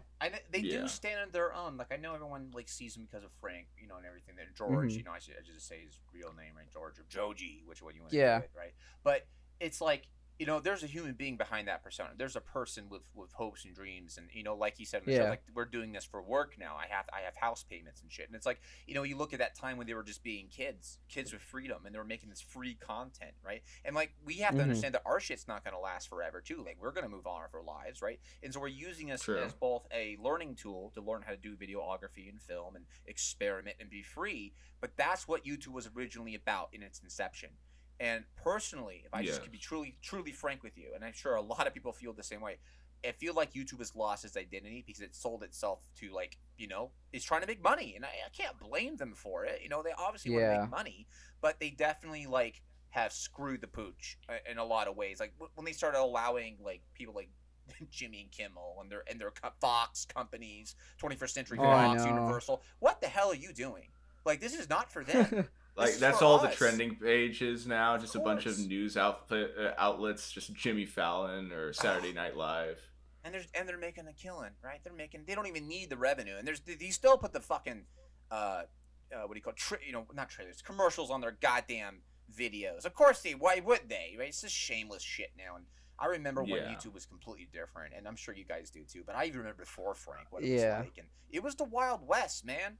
It was the Wild West. And that's how it's always going to be, though. There's always going to be pockets of like us who are making content, who are just always trying to be cringy, trying to do stuff that's funny below the radar. And it's like, they can't weed us all out. And here's the thing, even if they like got super strict, I know that, sorry, I'm on my soapbox right now, right? Even if they got super strict, they would not be able to truly crush us. We would always exist in some capacity. We might become more bizarre to hide kind of the undertones of what we're talking about. We become more bizarre or even more clever, right? It just forces you to become smarter because you're adapting. But you could never truly crush people like us, right? Even if you deleted our YouTube channels, there would always be someone else doing something. There's just no way, you know? Yeah, and it's like, definitely. Filthy Frank belonged to an era where it was celebrated, even though they were cracking down on it still. Like, he talks about it in his videos. He's like, man, remember when he changes from disaster music to Filthy Frank? He's like, I have to go to the new channel. People were cracking down on him, right? It was happening back then. It's not new. But it was still celebrated. You know, it was still, he was one of the YouTubers. He was one of the big YouTubers, and they accepted him. And nowadays, definitely. Good fucking luck. Good luck. Yeah. And if you're not Markiplier, good fucking luck, right? Good luck. Definitely. And that's the thing, right? That's why Max Mofo and Anything for Views have to do cold ones where it just, let's just be honest, the humor is watered down to an extent in order to fit the guidelines. That's like why Max Mofo hasn't released Deadly Twister 3, right? I've been like waiting for that bitch for so long, but like he probably won't release it because chances are if he does, he'll get a strike on his channel, or worse, he'll lose one of his channels. It's ridiculous. It's ridiculous. That's the other thing too. I was thinking long and hard about this. Long and hard. No, I was just thinking in great detail about like how communication works, and I took a class in public communication just because it is a prerequisite, right? But they talked about this like loop. It was a cycle, right? You have the person creating the content or saying something, right, in public speech, and it goes all the way through an understanding process, and then it reaches the audience, and then comes back to the people who made the content or whatever, right? For some reason, we have prioritized the customer or the listener way too much. The audience should not have as much power as they do. Okay, the power is the audience is to listen or not. That's their power. But when the audience is going to complain, and I understand there's a reason why for that, like, hey, I don't like your content, I'm going to go report you to YouTube. Okay, fine. But when YouTube is like, well, we're trying to make YouTube a safe place. Like, for who? The content creators or the audience? It's obviously the audience. It's not even them. You know who it is? It's the people who's going to pay the money. It's their stockholders. It's for the commercials that they all bought into. And it's like, this is the fate of almost every company, right? It's like they have a great idea and they fall short of it. And all I was thinking about is like, this has to do with the failure of YouTube prioritizing the audience and their customers over the creators every time. Yeah. Right. And I know in its mission statement, it's trying to promote, hey, you know, creators can create their content, sure, but you might get blacklisted. You might get your shit deleted. You know, it's like there's nothing that they can stop you. They'll throw an arbitrary shit at you. You know, it's like, hate speech. Oh, blah blah blah. Here you go. Have fun with that. Yeah, you get exactly. 3 strikes, you're out. It's like I think the audience should definitely be able to just not watch your content and move on, and that's how like we should. That's how certain content rises to the top and others will fade away, and we know what's what. But what we've been seeing is certain videos like that people don't like get taken down now, right? Because it's not either advertiser friendly or just a huge group of people that just don't like it and are just responding irrationally to it. Or AI catches something, right? Or AI catches. Oh yeah, or the AI they program to just detect every single little word or whatever, just like misinterpret something. It's like, you take down the video. My video. Sorry, I just want to say this. Go ahead, my please. video on my second channel. I titled it "Bullying TikTokers," and it was. Oh It yeah, was I taken remember. down. It was taken I down. remember. It was only Because of the word bullying was in there, so that's what caused the video to go down. Yeah. But you were gonna say Shaq Wizard? Yeah. So it's just again always picking back off at you guys. Always say some really good stuff, and you guys do allow good conversation. And I hope it doesn't get taken down. But I've also noticed like words that are not even bad words, like word like rape. Rape's not a bad word. Yeah. It's a violent act, or the word violence, or the word kill. And this reminds me when I was a young boy, okay, growing up in political correctness. But I now look back on it, and that political correctness is like it's like nothing compared to what's happening now. Whereas like we're trying to use compelled speech and all this crap. And again, I'm not an expert in this. I'm just saying shit that I've heard, right? And as a content creator, this is what concerns me. And I remember when I was a kid, like I'll just say this: my father was in the military, okay, and so he dealt with war and shit, okay. And I grew up in that. I grew up, watching war movies and all types of stuff. And then my friends, they were like only allowed to watch Disney movies per se, right? And so I was the outlier. I was like compared to them, I was like this violent child, and I wasn't. I just understood and trying to manifest my own personal hero mythology as a child within combatants, as most boys do. But it was looked down upon by the academic community and by the other adults in the room because, oh, he's a violent child. I'm like, well, violence, believe it or not, ladies and gentlemen, is what runs the world, okay? So if you think for 1 minute that your lap of moral luxury gives you the authority to tell me what is right and what is wrong, and yet you can't look yourself in the eye and see that you have those same qualities, that's a problem. And I didn't like it as a kid. I couldn't communicate it as I can communicate it now. But when I was a kid, I hated it. I was trying to be a velociraptor and like eat my friends on the playground because we played those kind of games, right? And the teacher's like, me too. What are you doing? I'm like, I'm a dinosaur. And they're like, but why are you attacking your friends? I'm like, it's just tag. I even told them this. I was like, it's just tag, but with extra steps, And they're like, yeah, but do you really want to be a violent dinosaur? They told me this. I'm like, yeah, it's part of the food chain. It's like tigers. It's like, I'm like looking at them like, what's wrong with you? And like I had to get talked to, and it was all types of stuff. It was like, oh, he's violent. I'm like, what? What? Definitely. Sorry, I remember, like, for instance, there was this case where I was in like elementary school, and I threw a pine cone at a kid, and that got me an in-school suspension. Oh my goodness. Damn. Pine cone. Pine cone, guys. Oh my god, not a pine cone. It missed him too. He just tattled though. Oh my god, really? Yeah. I can agree with I can somewhat relate to the dinosaur part, but mine was pretty bad though. I was literally jumping on like in the middle of class, interrupting class, like on the desk. I was throwing shit all over the classroom. I was legit yelling into the kids' ears. I was like trying to bite the kids, and legit the kindergarten teacher, they actually had a meeting with my parents discussing whether or not they wanted to put me in a special ed classroom or not. Yeah, and I was that. I truly believe I had some form of like, I don't know, like I was slow, I guess, when I was a kid. Teachers, like, after saying that you shouldn't take drugs, prescribing Adderall to kids that don't want to sit 8 hours a day in a classroom. There's something wrong with you, kid. Not something wrong with the system we put in place that's supposed to create soldiers from the Prussian mindset. No, not that. Exactly. You're the fucking problem. You're the outlier. Yeah. Like, Stupid kid. Stupid fucking kid. If it just said that, it would be much easier to deal with them if people were just honest.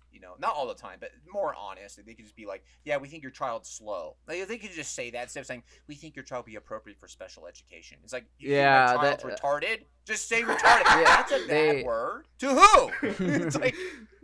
Yeah, I get you. Apparently, retarded used to be like a less bad word for slow.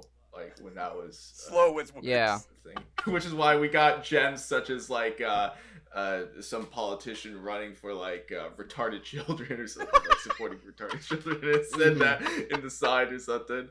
Oh my goodness. Back then. I love it. But that's what I'm saying. Like some of these words aren't even bad words, and I know it's like maybe it's not nice in certain contexts, but context is important. And let me tell you something about AI. They don't know context, because you can't program right now, at least, context with an AI system very well, especially if you're just fucking YouTube, right? You're buying this from a third-party Chinese source, right? It doesn't know. Yeah. I'm making a joke. I don't know where it's from. Maybe it's North Korean. I don't know. But maybe they built it. Oh God, But the whole joke, it's like, oh, I'm sorry, you said rape. Rape's a bad word. No, it isn't. Not if we're talking about sexual assault. And actually, real fast, I don't want to criticize, MamaMax. I don't know if you guys know who MamaMax is. I do know who MamaMax is. I know about that situation. Yeah, I kind of like MamaMax, but yeah, I know about the situation. Yeah, I have my own thoughts about him. I'll say this: I do like a lot of his content. I don't like everything. I don't hate him. I think he's one of the better YouTubers out there. However, I have my own kind of reservations, and I'm going to do a video on him. A very interesting kind of video, calling back to a not a Frank thing, but an iDubbbz thing. Okay. Okay. Ooh, yeah, little kind of iDubbbz. But it's also going to be a meta joke too on kind of okay. it's going to be interesting. I have it all planned out. I did like in the video. It was like, corpse husband. Yes. Back when you went to the hospital, when I was in the hospital with my dying girlfriend, why didn't you suck my dick? Something. What is it? Here's a line I'm gonna say. Okay, go ahead. Sorry. Go ahead. Okay. With MamaMax, it's kind of like, I like the idea, like, they obviously try to hunt down and try to, like, basically report, like, pedophiles and stuff like that. I just don't like the presentation how he does it. It seems like it's, in a sense, it's like a over the top. Yeah, it's a little over the top. It seems like it's like a fucking game to him. I'm like, bro, like, these are actual pedophiles. Like, I don't think you should be like, I guess marketing or getting revenue from trying to catch pedophiles. I just don't think that's appropriate. You know what I mean? Like, yeah, all the power to you for catching a pedophile, but like, I know with, like, what is it, like, with Hansen's videos, Chris Hansen, I'm not a big fan of that stuff, like, monetizing, like, the idea of catching pedophiles, because, like, just arrest them and put them to fucking prison, bro. Like, I don't like the idea of, like, wasting so much time and, like, recording this and for the public, you know what I mean? Just get the job done and get him out, go to prison, you know what I mean? I don't know. It's just, I don't like the time that they spent, like creating this juicy story, like, oh, my audience are gonna love this, like, you know what I mean? Well, actually, and go ahead. Sorry, go ahead. I like what Chris Hansen does. Chris Hansen, he does a lot of good work, but the idea is just, you don't need to record this. You know what I mean? Like, you can easily just get these guys and bada bing, bada boom, boom. It's the idea of creating a juicy story to, like, sell it to people, and I'm not a big fan of that. You know what I mean? It's just, maybe that's just personal preference. I don't like that, but. Not a big fan of monetizing on catching pedophiles. Yeah. Well, what some of my points I'm going to make in this upcoming video, and actually I was going to make it so the way my kind of show is just laid out, just for the audience if they care. It's based off in chapters, and the chapters are just basically kind of like the phases. Now in those chapters there's seasons, so I split up in seasons and chapters, but the seasons are continual, so you can both see them as season 1, season 2, season 3, season 4, but chapter 1 might only have season 1 and season 2 in it, and then chapter 2 might have then season 3, season 4. So they don't really correlate necessarily, except in the fact that the chapters are basically like story. How do I say this? They're basically like story elements. So like the story elements are connected in chapter 1 and chapter 2. These new story elements are connected to each other, right? And I've kind of planned this out because that's what I need to do for the planning and the story and what I need to do. So I was gonna make this again. I don't want to ruin the surprise, but I'm gonna make this video on MamaMax, and it's gonna be a callback to an iDubbbz video, and maybe you guys can kind of just paste that together for you in your head. And what it was is that I was going to criticize him. And I'm going to save this for basically I'm going to save this for chapter 2. I'm going to save this for chapter 2 because I was going to do it in chapter 1, but I'm like, no, I need to finish chapter 1 so I can move on to chapter 2, right? Because there's like huge lore elements are going to happen here, and I need to get on with it, right? And I just can't be hanging out in Realm 88 all the time. I just can't be doing that. I got to get the hell out of here. Okay. But anyway, the point, one of the critiques I was going to make about MamaMax was this. It was,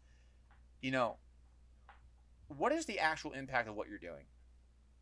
You're selling this whole persona that you're this vigilante going out there and stopping pedophiles, and he has this dark Protoss voice and the Kubrick stare. Yeah, okay. Out there, and I'm going to get these pedophiles that I'm going to save children. And then if you actually watch the end of the videos, it's like you've actually done nothing for anybody. Yeah. Listen, I'm all for exposing and showing where there's like bad shit happening. Trust me, I'm all for that. But for instance, let me just give you this example. He goes ahead and talks to YouTube. He says, "We had a really good conversation with YouTube, You know what they told me? They told me. I don't know what they told me. And that's what I'm saying. Like, what happened? Because where is your video, MamaMax? Is it back on YouTube? Yeah. Where is it? Like, what is the result of what you're doing? Like, one of his videos. Yeah, I did say he was going to talk to them, but I don't know what happened since then. But what happened? Literally nothing. Exactly. This is what I'm saying. It's just like, dude, YouTube just ran you around. And so the whole joke, because I have a character called YouTube Man in my show, YouTube Man is trying to use me to destroy MamaMax. And I realized that kind of too late. You know? So it's like, again, it's like, it's a critique of MamaMax, but it's not really a critique of MamaMax. It's a critique of the whole industry. It's a critique of this kind of content. MamaMax can create whatever content he wants, and it's very entertaining, I will say. But that's exactly what it is. It's just entertainment. And yes, the good aspect of it is that he makes people like me aware of what's out there. But if you start really thinking of it critically, all it is softcore vigilante porn for people that don't actually do anything. Because if MamaMax actually give a shit about this, what he should do is like work with the fucking police, or go be a police officer, or go be a fucking detective, or go. Yeah, you're right. There's a whole argument about funding, right? Like they need to put this online so they get monetized and they have the money to go after other predators. But dude, you can get funding for that. We have taxes for a reason. Right, right, exactly. It's like, if he said to me, if he said online, he was like, "Hey guys, listen, if you go ahead and donate money, I will make sure I donate 10% of what I earn to the police force if they catch these motherfuckers." I'd be like, okay, hell yeah, all right, okay, cool, man, I see what you're doing. But no, instead he's like, kidschat.net, we're gonna shut it down. And I'm sitting there going like, kidschat.net, man, does that sound like an actual site? Like, I know it's a real site, I'm just saying, like, it kind of sounds like a sting operation set up by the police to catch predators. That's what it sounds like to me. Kidschat.net. Are you serious? Like, come on. It's like saying, hey, pedophiles over here. There's lots of kids showing their pussy to everybody. And you're just like, no, that's not real. You can't be this dense, my guy. Just search up kidschat.net and it's just like a one-on-one with you and an FBI agent. It's like, hello. Chris Hansen. It's like, hello, sir. Why did you type kidschat.net into the URL? Look, I'm just trying to get my nephew signed up for the website, okay? It's no big deal. Oh my god. I'm not gonna use the website. You're crazy. Actually, I think most like pedophile. This is actually a very disturbing statistic, and I don't know where I read this. Okay, so this is how you know it's not legitimate. Like, I'm not a legitimate source, but basically a lot of attacks come from people you already know. It's a real life attack, right? When you have people who are sexually harassing you, yeah, that's online, okay? But there's an X button. There's called an X button in the corner. You can just get out of there. You just click the X button. Yeah. So what's keeping the children here? And I'm not saying it's good. I'm not saying we should keep, these pedophiles fucking people on the internet. But like, some of these guys are really smart. Like, they cover their tracks, or they live in like other countries like India, where it's not the same kind of shit. You can't get them. And so it's like, yeah, you might destroy the site, but what if the site was actually a sting operation by the FBI or whoever handles it, and they're actually tracking these people down and getting them, and you just destroyed their whole operation because you wanted to make a YouTube video. You know what I'm saying? Like, stay the fuck out. Stay the fuck out. Yeah, that is the whole case. Like, do you guys know who Chet Goldstein is? Yes. I believe so, yeah. He's the guy that exposed EDP. Like, they turned the whole thing into just like a comedy thing where they were just like making fun of his weight while EDP was just distraught that he was caught for being a pedo.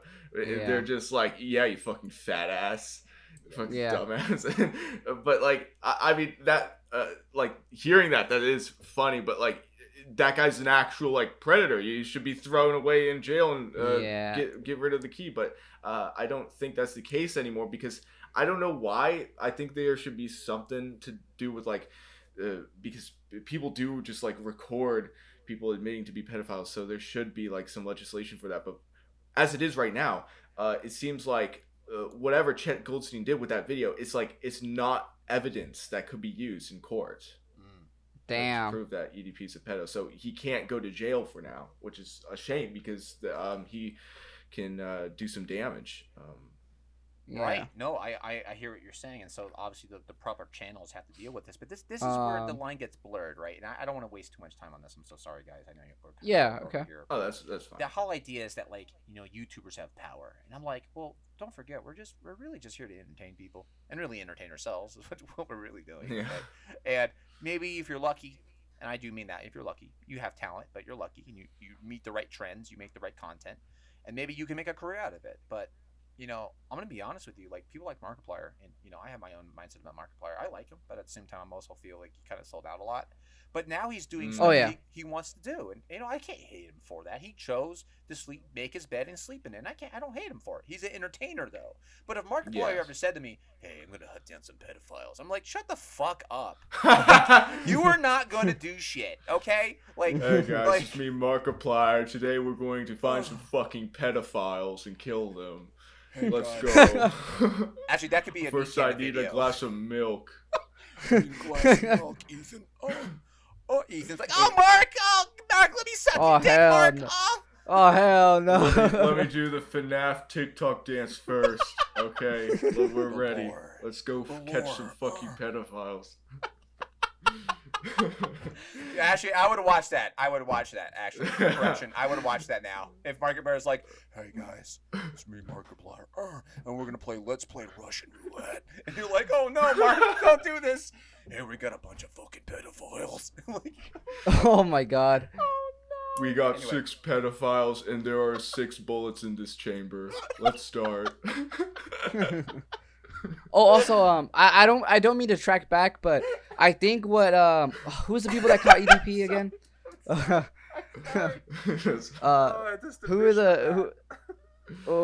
were the name of those people that caught EDP? EDP, Chet Goldstein. Goldstein. Yeah, I heard. Was it what gave them less credibility was the they had live streams of them saying like racist like slurs and all this stuff and racist statements that literally like kind of in a sense just gave them a disadvantage in their credibility. Yeah, a bunch of people online were like, "Oh, but you're racist because of this, so we can't trust your stuff." But like, he can be a douchebag online and catch a predator. Right? Yeah, no, but the thing is, it makes it a little less, I guess, trustworthy because, okay, let's say this guy is racist. You know what I mean? It's kind of convenient that EDP is black. You know what I mean? And the guy turns out to be racist. You know, it's a little convenient that EDP is black, and it may seem like it is a targeted attack on EDP for being, possibly black. But we obviously know that isn't the case. We obviously know that isn't. But, but it seems like it could have been a targeted attack on EDP to begin with. So that could also make it less trustworthy to begin with. But the thing is, like, us me for being a pedophile? No, we caught you because you're black. Yeah, but the thing is, like, but they are racist though. That's the thing is they are racist. But the thing is, like, their racism. Like legit yeah, racist. their racism. They're racist. That's legit. They are racist. Like, I need to remember what they did. I don't know if they were just being overly edgy or actually. They were being overly edgy, and they thought it was the funniest shit ever. But it was no subtlety, no context. They were being racist. Okay. That's the cold hard truth. I like to have a divide between race actually being a racist and just being overly edgy about race. But yeah, no, like I believe they were racist. I don't think they were being like edgy and they fucked up. No, I think they were racist. A lot of people tend to agree as well. I don't know. It's been a while since the Chet Goldstein things, and I'm it's been them. Okay, yeah. I'm not gonna like say they're racist and that was their problem. I think what was their problem is Chet Goldstein, like the main guy, he did like sting operations as a thing, and I'm pretty sure he got an actual minor and used him as bait. Oh, geez. That was the problem for me. Fuck. Okay. Excuse my language. Holy shit. No, it's fine. Yeah, I'll give credit to MamaMax. He never did that. MamaMax. Yeah. Holy shit. He never did that. Like, you know what I mean? Mm-hmm. Yeah. Okay. Off subject, but FNAF really has some really deep lore. I love it's me, Markiplier, FNAF. this entire time. I've Dude. been William Afton. Matt, shut the fuck up. Shut the fuck up. FNAF is really, really good. I gotta say that, like, I know it's a meme. It's like, the purple guy in FNAF lore, blah blah blah. But I genuinely think it's really, really good. Like, I don't know, like some of the shit. It's like it's pretty fucking good. I don't know. That's all I gotta say. Yeah. No, man, no, it's cool. It's inspiring if you like lore and stuff. That's the only reason I even got into it, because I was like, what are these animatronics doing? And I never thought of that. I was like, oh, this is really creative, and it was really cool. Yeah, I was really little when I like got into FNAF. Like, I told this in the group chat. I was in a camp, like we were doing like a camping sleepover or something, where we were in little tents behind my friend's house, and we were playing FNAF 3, and I remember as a vivid memory. Ah, so like, So yeah. Yeah, I know. I know FNAF 3, but yeah. Oh, I got into FNAF pretty when it first fucking came out. Obviously, when Markiplier first played it, and like I believe my 7th or 6th grade, I can't even remember, but little old me, man, just addicted to FNAF. It's like to this day, I legit have FNAF comics I made as a kid, bro. Like, as a prepubescent, I guess 12-year-old to 13-year-old, I used to make like FNAF comics back in the day, like of pretending I was in the FNAF game. Damn. Oh, yeah, I was deep into the FNAF, like, just the whole community, man. It was bad. I view myself as one of like the, like, you know how people always talk shit about a certain like subject because of the community. I was part of that community. That was really bad. Dude, I don't know. Everyone was like in a really cringy community at one time in their life when they were little. For me, it was Doctor Who. I was a Whovian for a while. Yeah, I see that. I could definitely see that. I definitely could see that. I bet you thought one of the Doctor Who motherfuckers were hot, huh? Hold on, let me see if I can find the guy. Well, I didn't think they were hot. If anything, Nah. The new chick would be like pretty, but like she's kind of cringe, honestly. No, because there's a certain doctor. I don't know his name, but there's a certain doctor. He has like a weird ass head shape, but everybody goes goo goo gaga over him. I gotta hold up. You're talking about Matt Smith. Yeah. I know exactly what you're talking about. Oh. He's supposed to be the charming one.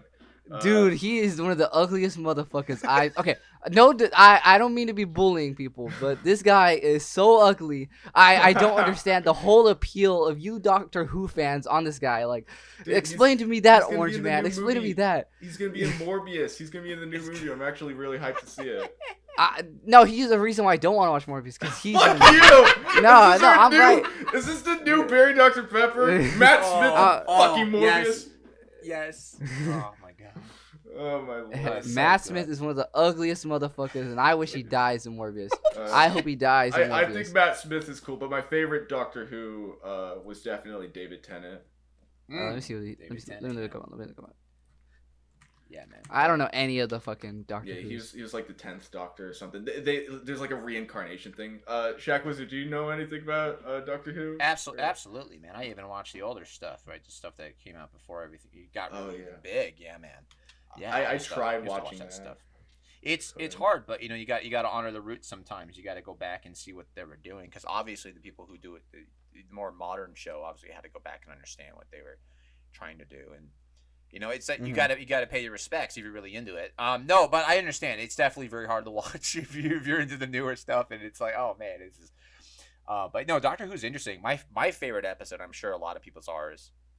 But no, I like the Weeping Angels. I think they were very interesting. Yeah, I like them. I like how they, it's very simple, like how they actually designed it. Like you don't see them move necessarily, and it's like I thought it was very creative. I thought like, oh, that's very interesting, because it's actually creepier that you don't see them move and they just changed position, and you're like, oh, like that was, it gets under your skin, and I was like, oh, that's really interesting that they did that.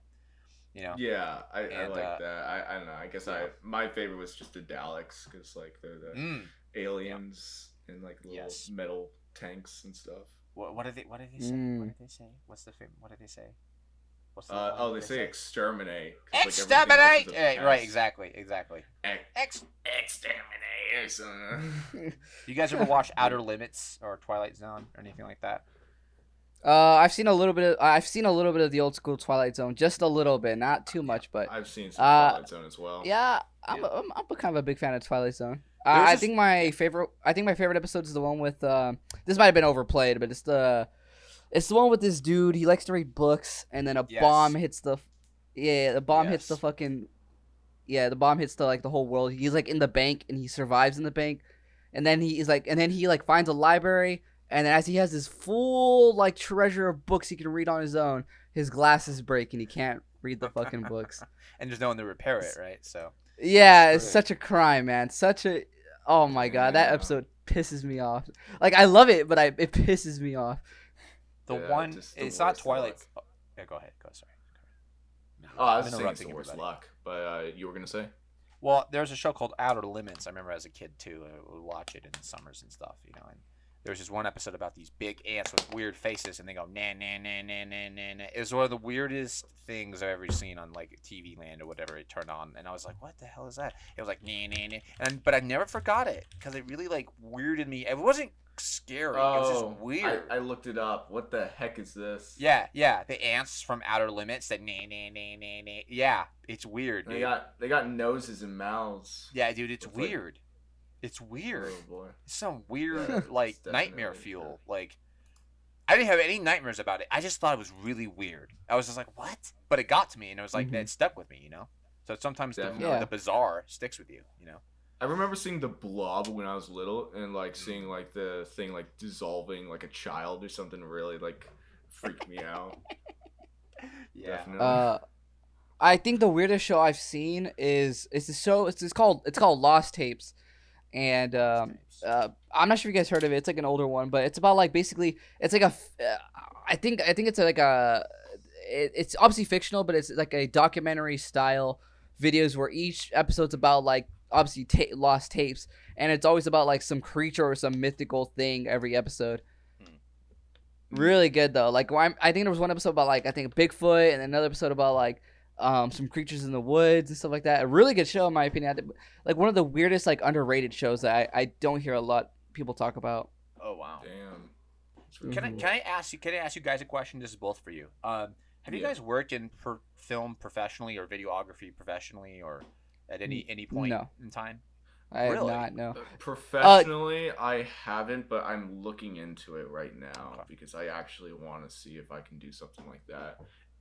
The problem is I don't have any like contacts that I personally know as like friends or something to do that stuff with, but I'm looking into starting something like that. I kind of semi professionally. My friend, his name he's in my channel as a character named Dr. Wabowski. Yes. Basically he goes to college for script writing, and he has to take on big projects of filming stuff like that, like legit filming process, and like how it is like with like scripts, and then like obviously choreographed scenery and when to record, and scene 1A, B, scene B2, blah blah blah blah blah. He does all that jazz. I've got to help him with the whole like short film on that. So I've kind of had some little bit of experience into that, and honestly, it's a little more confusing than it needs to be. That's something I could say. Yeah, straight up. Well, if you know what you're doing, and this is my experience because I made contacts through like this film club. I was kind of discussing with you guys a little bit. Yeah. I go to school and I'm part of all these different clubs, and I'm trying to get out of them because I'm leaving to a different school now. Hopefully, we'll see what happens. But this one film club, I made some contacts, and I worked in professionally. I worked on some minor film sets, nothing super crazy. I worked as a PA, production assistant. I eventually worked on a job for a show. This is not really a shout out because I don't know where you would find this, but there's a show I worked on called Entrepreneur in You, and I worked as an AD.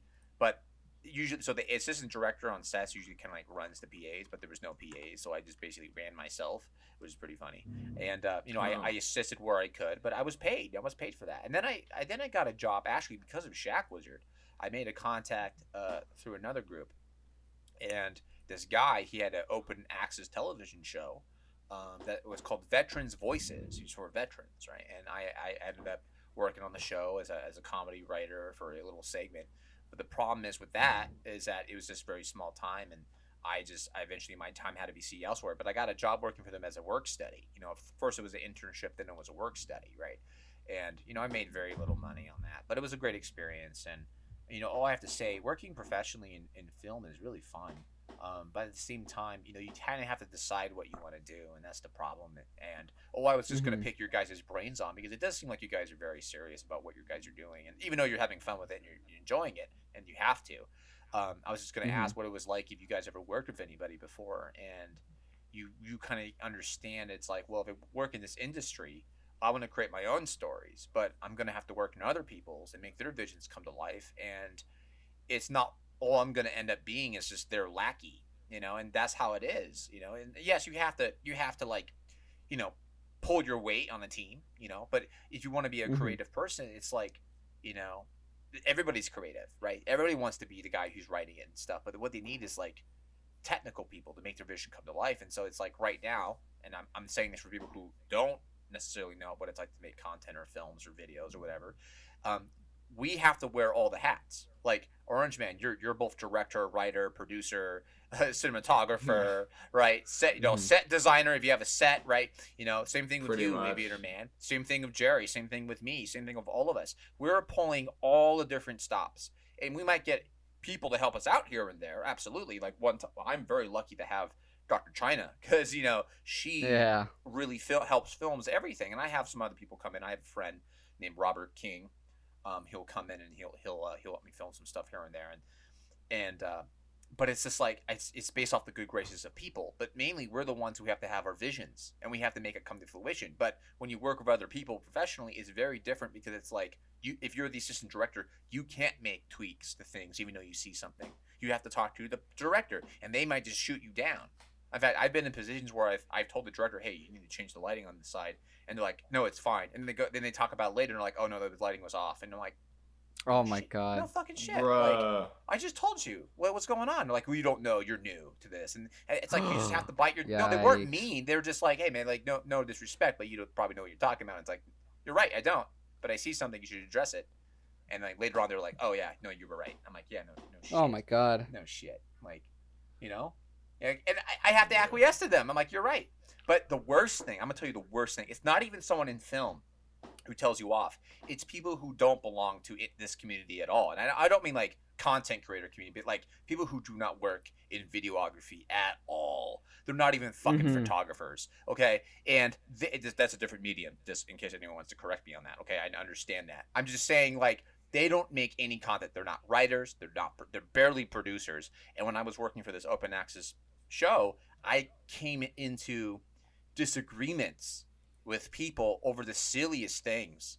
I mean, in fact, one time I was trying to make a joke about me being fat or something. It was me because I was also starring in this thing too, and I was like supposed to be the host, and I'm making fun of me being fat. And this lady gets on, she goes, "Maybe you shouldn't make a joke about being fat." And I'm like, "Okay." Bro.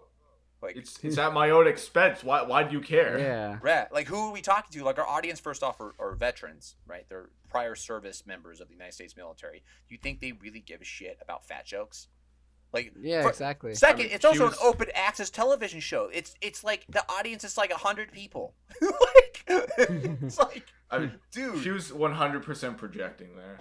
Completely, and it's filled with people like that. So that's the only thing I'm worried about, because it's like, that's why I'm going to school for a very different type of degree. I'm not going for film. I changed because I'm terrified of dealing with people who are just fucking idiots. I'm sorry to say, they have no business telling us how we're supposed to do things, unless they say something like, "Oh, you should, read with the joke. I have some ideas for a joke." Okay, great, thank you. But it's like, no, they don't have any ideas. They're kind of. I don't know what it is. It's like they don't stay in their lane. They don't stay in their lane, and it's like, oh, geez, man. Like, it's hard. So that's my only advice or concern for you guys. If you guys choose to do this as an actual career, like, just be very careful, because especially like you guys are critical of society and people think they like that, but when they work with people like you or people like us, they get really disconcerted, because it's like you don't have the same inclination to wokeness that they do. Like, you're not as sensitive to certain things, like things that are easy for us to understand, like, oh yeah, no, of course I'll make a critique of this, and they're like, but why? And you're like, you could offend somebody. It's like, that's kind of the fucking point, like, trying to critique them, like, and it's like they just get scared of you. And so that's the thing, is like you might get blacklisted because you're a different type of person. And so it's like, that's definitely a worry. You hear what I'm saying? I don't know. I've definitely avoided the idea of getting a film degree, because I learned from what's his name, the editor EMH. He's a YouTuber. I don't know what he's doing now, but he used to like do streams and stuff, and was like talking about making videos. And he was in college in like Norway or something, and he was getting a film degree, and he was always talking about how terrible it was and how painful even though he was just supposed to like learn film, it was like so much unnecessary stuff. And I didn't want to deal with that kind of stuff. I get you. I don't ever want to get into film ever. The only time I think I can ever step into film is either I think it's only one option, is either just acting, you know. Like I love acting. Even though I like to direct and write stories, I love to act. I love to like play random ass fucking characters. I like to play a Japanese Nazi guy. I like to play a fucking a captain of a certain detective or even a fucking Hispanic drug lord. It's just I like portraying myself as certain things that that you wouldn't think that I'd become. You know what I mean? Yeah, you're very good at that, by the way. Just if I might just add, you're very good at that, and that's a hard talent to have, especially when you're trying to do comedy. It's like you need a straight man to do these funny jokes, but not react to them. Yeah, like I can't laugh in a certain way, like how Aviator Man laughs, or the Aviator Man. He's kind of just more of just the middleman. He's kind of like, I can do whatever I want with them, and I can use them as whatever I want. But when it comes to films, I have to keep them small, because I can't have them doing everything, because I don't want to playing as every character, so I have to like minimize them in a sense. So, but yeah, I'm glad that I don't I don't talk in certain ways, like when I'm portraying, like let's say like the Sensei Hentai, like he has a very like nasally, like high pitched, like weeb voice, you know what I mean? And I'm glad he doesn't. Sensei Hentai. No, I don't think that's it. But that's it's not. It's that's too nasally. It's too nasally. Yeah. But I'm glad that I don't end up speaking in a certain words or speaking in certain sentences that other characters do, because I feel like that really just not be true to the character. So, and I'm glad I can really stick to certain words for certain characters, and that's what I kind of push for with my friends and stuff like that. Whenever they're playing characters, I'm like, okay, you really need to not say like these certain words you usually say. You need to keep it kind of, in a sense, strict, kind of like you kind of have to force yourself to become something you don't usually are. You're not usually are. So right. Yeah, definitely. I see that with the scripts that I'm writing. I have some future stuff I want to do after my film, and I have a new character I'm going to introduce eventually. And already I'm seeing the differences between that character and for instance Henry. For instance, he's a lot more formal than Henry. However, Henry is a lot less. He's a lot more reserved than this character I'm writing. So yeah, it's interesting to see how you can write these characters differently in what they say. Yeah. Do you guys ever have the problem where it's not that you bite off more than you can chew, but you have these huge aspirations and you try to make something and it just does not go that way? I can't be the only one, right? I can't be the only one who has that problem. I'm sure everyone that probably does. Yeah. So when I was in high school, I wanted to start a drone racing club, and I did it. However, I was constantly at odds with the teacher board or whatever. I was constantly trying to find the principal and talk to him about certain things that we could do, if I could get funding, for instance, or put ads up. I literally put ads up, or did a GoFundMe. Not like I was expecting any money, but they took the GoFundMe ads down. We're you have to ask the school for funding, right? And then and then the principal would be I am very impressed at your persistence, but I'm pretty sure now I'm looking back at it, that was passive aggressive. Oh yeah, for sure. So yeah, I was too little to realize all that, but yeah, I was really trying to get this thing going, and it just didn't work, because eventually I just realized that I didn't want to do drone racing that much. What I got out of it was the high speed movement around obstacles and stuff. I would go under bridges and fly this thing at 70 miles per hour through these concrete tunnels and stuff, and it was tons of fun. But then I realized, well, I just get the thrill out of that, seeing that kind of motion and action. So and that translates to film and stuff. Right. What about you, Aviator? Yeah. Okay. Sorry, was I talking too much? I think I was talking too much again. Yeah, well, because I can't relate too much, because I don't know, I feel like I'm a pretty lucky guy. I don't really have a lot of things that really failed on me that I've tried really hard on, because I don't try on something that I know I'm bound to fail on too much. So, maybe one thing. I know I've had a gaming channel before. Oh yeah. Before, Can we say the name? No, we will not say the name. Okay. Not just kidding. That's whatever. But before I'm doing the content as I am now. Before Aviator Man, I used to have this channel called Dyno Runner, I believe, something like that. Gaming channel, mobile gaming, to be specific. Mobile gaming. And I thought I could make it. I was like, dude, I it's perfect. I have a screen recorder. I got a tablet. You know what I mean? And I'm very funny, I think, and blah blah blah blah blah. And every video just fucking sucked, bro. Like I'd get like 1 to 7 views. I'm like, and I had 100 subscribers at the time, and I was like, bro, these videos fucking like, what am I doing wrong? And then I started studying more to do like video editing, and even when the videos I thought were really good, they sucked. I can remember in my head they sucked. And I think I made one final gaming video, and I was like, guys, I'm done making gaming videos.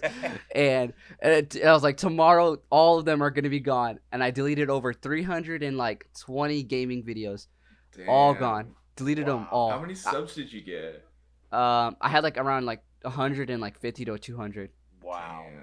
So I was doing something kind of right, but at the same time I wasn't. So I was like, man, fuck this. And then I think I started resorting to skits, and then that's when I watched Filthy Frankens is when I started jumping on that bandwagon of like, let me start doing offensive humor, blah blah blah. So yeah, like I try to embrace that whole problem when you try to create something and it falls apart, and that's kind of something I do with Shaq Wizard. Like I try to create this idea that like Shaq Wizard is always trying to do some. He like in the show, he knows he's creating a show. I know that I'm creating a show. Like Shaq Wizard knows that, okay? Like he knows that this is just YouTube. But there is this so it's breaking the fourth wall, right? But he knows it's a show, so he's always trying to do new stuff. Like I have a lot of different like ideas for like little spin-offs of his own show, which won't go anywhere. The only problem with that is that how would the audience know that's like part of the narrative unless I tell them? And it's like that's kind of the hard thing, right? If it's consistent and there's kind of a narrative aspect of that, it's like, okay, so he knows it's the show. But I think one of the problems with my show is because I'm still learning, guys, and I think everyone can agree with that. We're all learning something, right? And you should be. That's the whole point. But I think people are not forgiving. Most people are who actually care about it. But people who come in there like at a glance are like, what is this? And they're just like, turn it off. And I can't blame them. It's weird.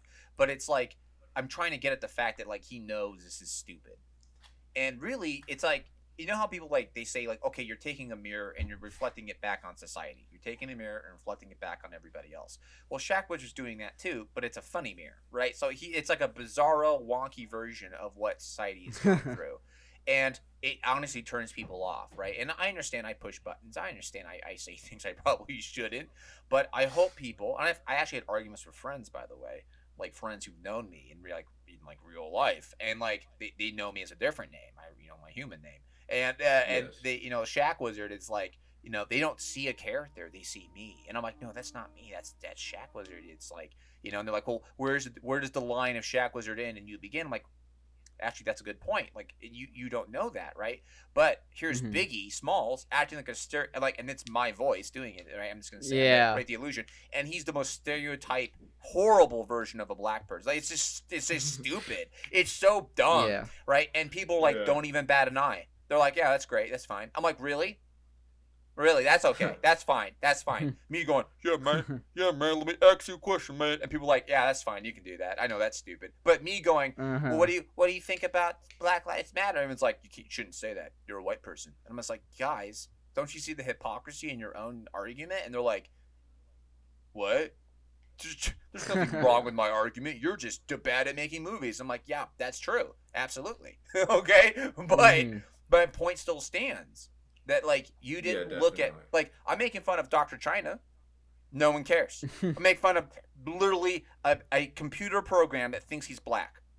What does that even mean? Like, think about what that means. And they're just like, most of my friends, and a lot of them are black friends, they like, got mad at me. Not for Biggie, but because of me and what I said. And they're just like, oh, we don't like that. We don't agree with that. But then I have, like, a couple people who are, like, really good friends, and they, like, try to talk to me about it, at least. And they're like, hey, well, you know, what's your reasoning behind it? And I'm just like, guys, it's just social commentary. You know, it's nothing. I'm not attacking any one person specifically. I'm more attacking the ideas that these people represent, right?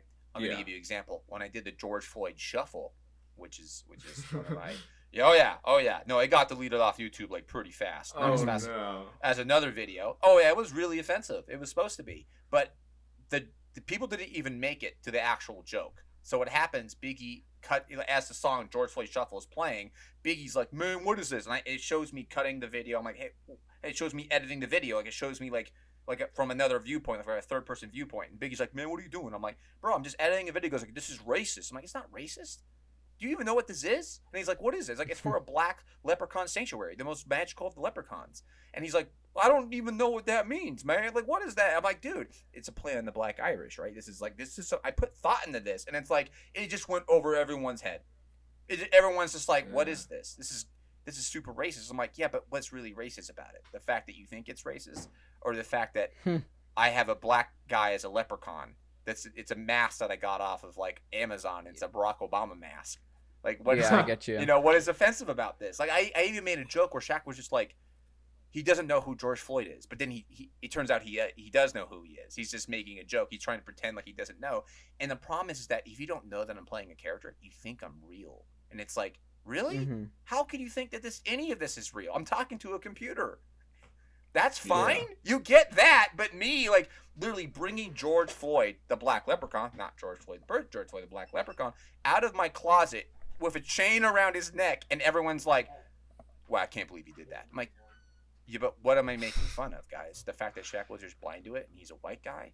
Doesn't that speak to your whole argument that white people sometimes are blind to their own racism?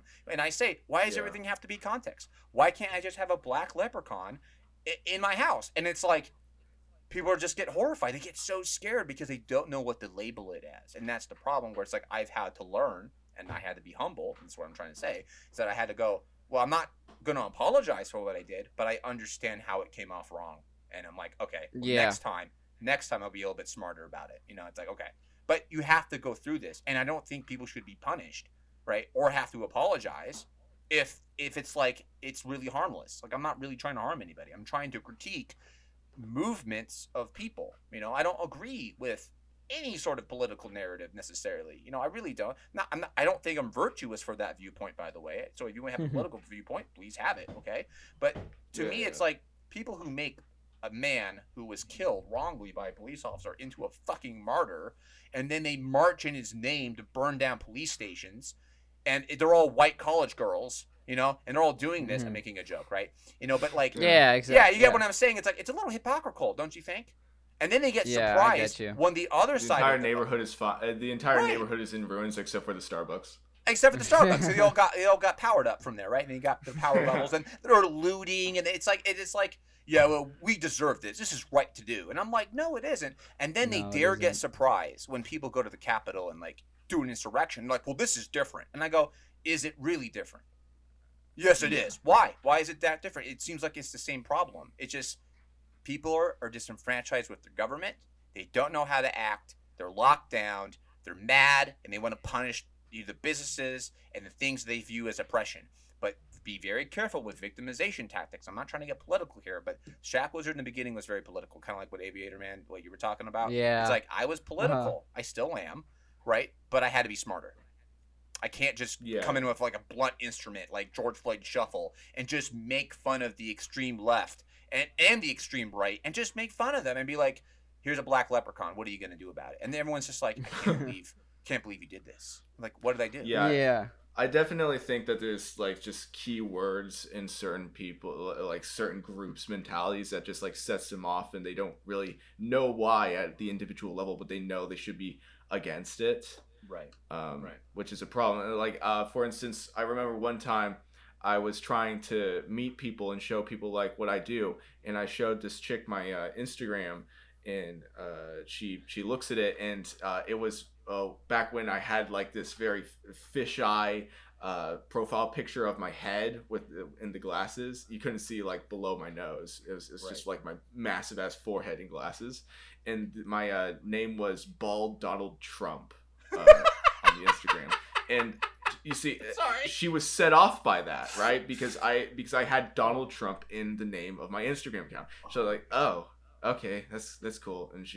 And then we never talked about it again. So it's just nuts that these people like have closed minds simply because of what group mentality they've been affixed in. It's too much Markiplier. That's the problem. I'm not going to blame Markiplier, but it's too much of his content. It's like this fluff we talked about in the beginning, right? This fluff, this, what did you say, Orange Man? You said it perfectly. It was this low attention mentality, groove. Yeah. Mentality. No. You said something about like the attention span. It's kind of linked to this. It's like low. It's like small attention span, easy to easy to watch. You said it in the beginning. It was very good. Yeah. I'm like, this is what's being prioritized. Yeah, quantity over quality. Not saying I'm quality necessarily, but I'm not trying to put my own show up there. But I was trying to be deliberate and funny and be conscious about how goofy this all is. Like, you think you're right because of your set of morals. Well, guess what? The guy who's on the other side of the fence thinks he's right. Who's right? Yes. Who's right? Who's wrong? How do you determine that? Well, I'm based off facts and logic. Well, the other person. Well, here's a fucking black leprechaun. So what do you think of that? And then everyone's brains just goddamn explode. And here's the thing. You ready for this? Black leprechauns are the most powerful leprechaun. And I try to explain to Biggie, like, no, the chain around his neck is to prevent him from leaving. It's not slavery. It's not. I'm not putting him. I'm trying to make a sanctuary, and I had pictures of like a bunch of black leprechauns, like it's a plantation. But I'm like, I'm unaware of the context because Shaq, he's not like, yeah. I try to explain to someone, he's not aware of things. He's like an alien, right? That was the viewpoint of him. He was from a different fucking universe, right? He's a different reality. And everyone's like, I can't believe a white guy said this about, like, he doesn't understand that, guys. He's kind of stupid. Like, I mean, yeah, it's a character that is, in a sense, not ignorant, but oblivious to these certain things. And you aren't, like, obviously you're writing this on purpose. Like, the context of this joke, it's literally set up right there. But people think this is literally you, like, acting like you're like thinking you're actually stupid. It's like, no, he's not. I'm wearing, like, think about this. I have this curly hair. I have no shirt. If you notice, like, Shaq hardly wears his shirt. He's always. I mean, one time I do. It's like I'm wearing my Unis Honest knockoff shirt called Memento Money. There's a whole Unis Honest thing. Whatever. But it was just like, I'm just making this joke. Like, Shaq doesn't wear a shirt, and he wears like a gold medallion, and he has crazy hair, and he wears sunglasses, and you're getting offended by a guy who you just discovered somehow online. Somehow you discovered it, and you're watching it, and you feel a need to be offended. It's like, this is a problem. This is a problem. I know Frank was dealing with this. I know George was dealing with this, right? That's why he wrote those angry comments. But he turned it into a joke, and it was funny. And it was like, you guys are idiots. And it's just like, now it's like, instead of just writing comments, people they literally try to attack you with legislation or delete your videos. And that's what it is now. And YouTube trying to prevent that. They're trying to save us, right? They're going to delete the videos for them. So they don't have to hear about it. Right, so they can say to their stakeholders, well, we lowered the number of people asking for takedown requests. We lowered that number down by a quite significant margin. And it's like, yeah, but what does that look like in reality? It looks like that you're destroying what we're trying to talk about. And if you limit that speech, if you stop what we're trying to talk about, there's two ways this is gonna happen. One, we're either gonna go underground and just not have it on surface, which is really bad because that's where real fucking racism develops and real bad people they go to those places and they fester. Or two, that's true. Or two, we're just gonna get more clever about it and hide it in plain sight, and then you won't ever find it until many years later. Like, oh, that's what they were talking about.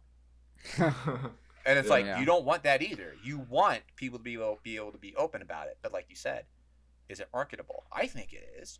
You got to find a better way of making it marketable. And I don't know why YouTube thinks that it can't have an adult quality to it. Like, they should allow, like, instead of YouTube Kids, how about YouTube Adult? That'd be kind of cool. I know. Like, it pisses me off. Like, they make YouTube they make the base YouTube as, like, no different than it is on YouTube Kids. It's like, it's like you're forgetting the adult audience, You should be able to waive YouTube's because that's what they're concerned about, right? It's the liability that they might have, and it's like, you should be able to waive that, Like, hey, I wave light. Because you already click on videos where it's like, this might have disturbing imagery. You click the button to proceed. Of course I'm going to click the fucking button. Who's not going to click that button? Well, why is it there? Yeah, exactly. So that they can go, hey, we warned you. You wanted to see a terrorist get his head blown off? I warned you that you're going to see. I said it was good. Like, I saw this video of ISIS guy. He stands up with, like, a machine gun, and the sniper just pops him in the head. And it's kind of... It's disturbing if you're not used to seeing it, but it's kind of funny. I'm sorry, it is. I mean, just fuck ISIS, okay? Like, fuck these psychopaths. Like, and he gets up, he's like, Hugh! And you just see his head, like, you just see a part of his head open up. It's really surreal. You see it open up, and he falls backwards, and you're like, did I just watch a fucking snuff film on YouTube? I warned you. I warned you guys. I don't have any liability. Or let me do YouTube Man's voice. As you see, Shack Wizard, I have no liability. You cannot sue me. I gave you a warning, and you clicked the button to proceed. So now, well, you can like it or not. I took away dislikes. Fuck you. You know, it's like, oh damn, yeah. You know what? That's what I'm getting at. Where it's like, why the fuck would YouTube take down a video about social commentary, but allow them to watch the actual event of the man being asphyxiated on the fucking ground? That's fine. You could watch that. But watch a dude with a Barack Obama fucking mask come out of a closet and sit there as Track Wizard talks about how he's not racist. And you're like, no, racism. We don't accept it on this platform. Actually, real fast. You want to know what they got me for? It wasn't even hate speech. It was for cyberbullying. Oh, damn. I know. Cyberbullying. Just turn off the laptop. Oh, God. That's what I did when I was being cyberbullied. I just left the internet temporarily. Yeah, man. And then I came back with a 40-minute like bludgeon. Oh, it's so. Ooh. Anyway, guys, that's all I just wanted to say. Just if I could get any sort of political ideology on here, it's just allow people to speak their mind, even if you don't like it. You know, you can dislike it. You know, you can click the X button. That's why it's there. You can. I'd rather you leave an angry comment. Be like, I fucking hate you. Thank you. You know, but don't go, I'm gonna report your video to YouTube. You're gonna delete. You sound like a weak bitch. I'm sorry. You sound weak. I agree with that. I always just tell people to either you can educate them, being like, hey, I think this is blah blah blah, or just say you're unfollowing them, or just unfollow them. You don't need to say like, I'm gonna report you to this and this and that. If you're gonna make a statement, just make a statement like, hey, I think this is kind of like this and this and that. I found this kind of offensive. I'm gonna unfollow. That's it. It's not harder than that. You know what I mean? But no, they gotta make a big deal out of it. You know what I mean? Saying like, oh, I'm gonna report you. Blah blah blah. Oh, this was this was a crime what you did right here. Right. I would be more upset if someone gave me like if they just said you offended me, I'm leaving, and they said that like kind of like what you just said. I would be like way more disturbed. Honestly, I'd be like, wow, I really fucked up. You know. But I mean, I would get over it. You know. But I'm saying like that would bother me more. But the thing is, yeah, but that show you though at least that like what you're doing is possibly wrong instead of being attacked. You know what I mean? Right. Being attacked and harassed, you know. Yeah, because if you attack and harass me, I'm not like no one takes a YouTube deleting their video and goes, you know what, YouTube, you're right. I was being offensive. I learned my lesson. No, nobody does that. Yeah, if you do that, you're a liar. You go, what the fuck? That's the reaction is, why did you do this? Why did you delete my video? Well, it's a hate speech. It's hate speech? How is it hate speech? And it's like, it's because fuck you. That's why. And so now I hate YouTube. Now I hate you. Now I hate what you stand for. And now you can radicalize people, and that's what I'm not trying to be a radical, but it's like I feel like I've become more and more like angry as more and more like videos are deleted, or you have these fucking idiots online who just stay in front of a camera and then do makeup and then talk about how they believe in Black Lives Matter, and they do their makeup and they're like, oh, Black Lives Matter, and you're like, you're not doing anything. You're just doing and then they get like hundreds of thousands of views. And it was like, I agree, sister. Yeah, fuck you. Fuck you. Yeah. Make your bullshit.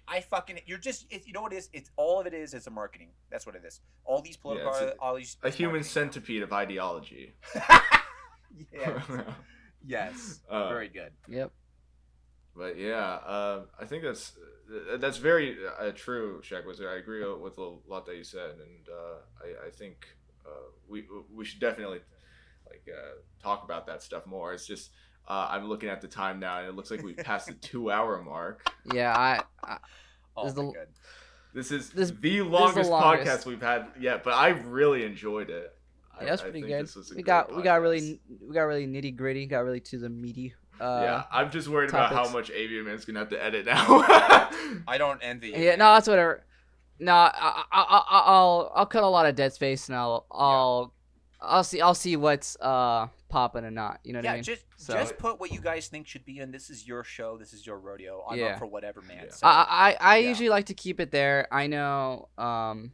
I won't say nothing, but I what is it? But we usually try to keep it, unfiltered. If you want something, out of it, we can take it out if you want. But no, I defer to you. I defer to your judgment.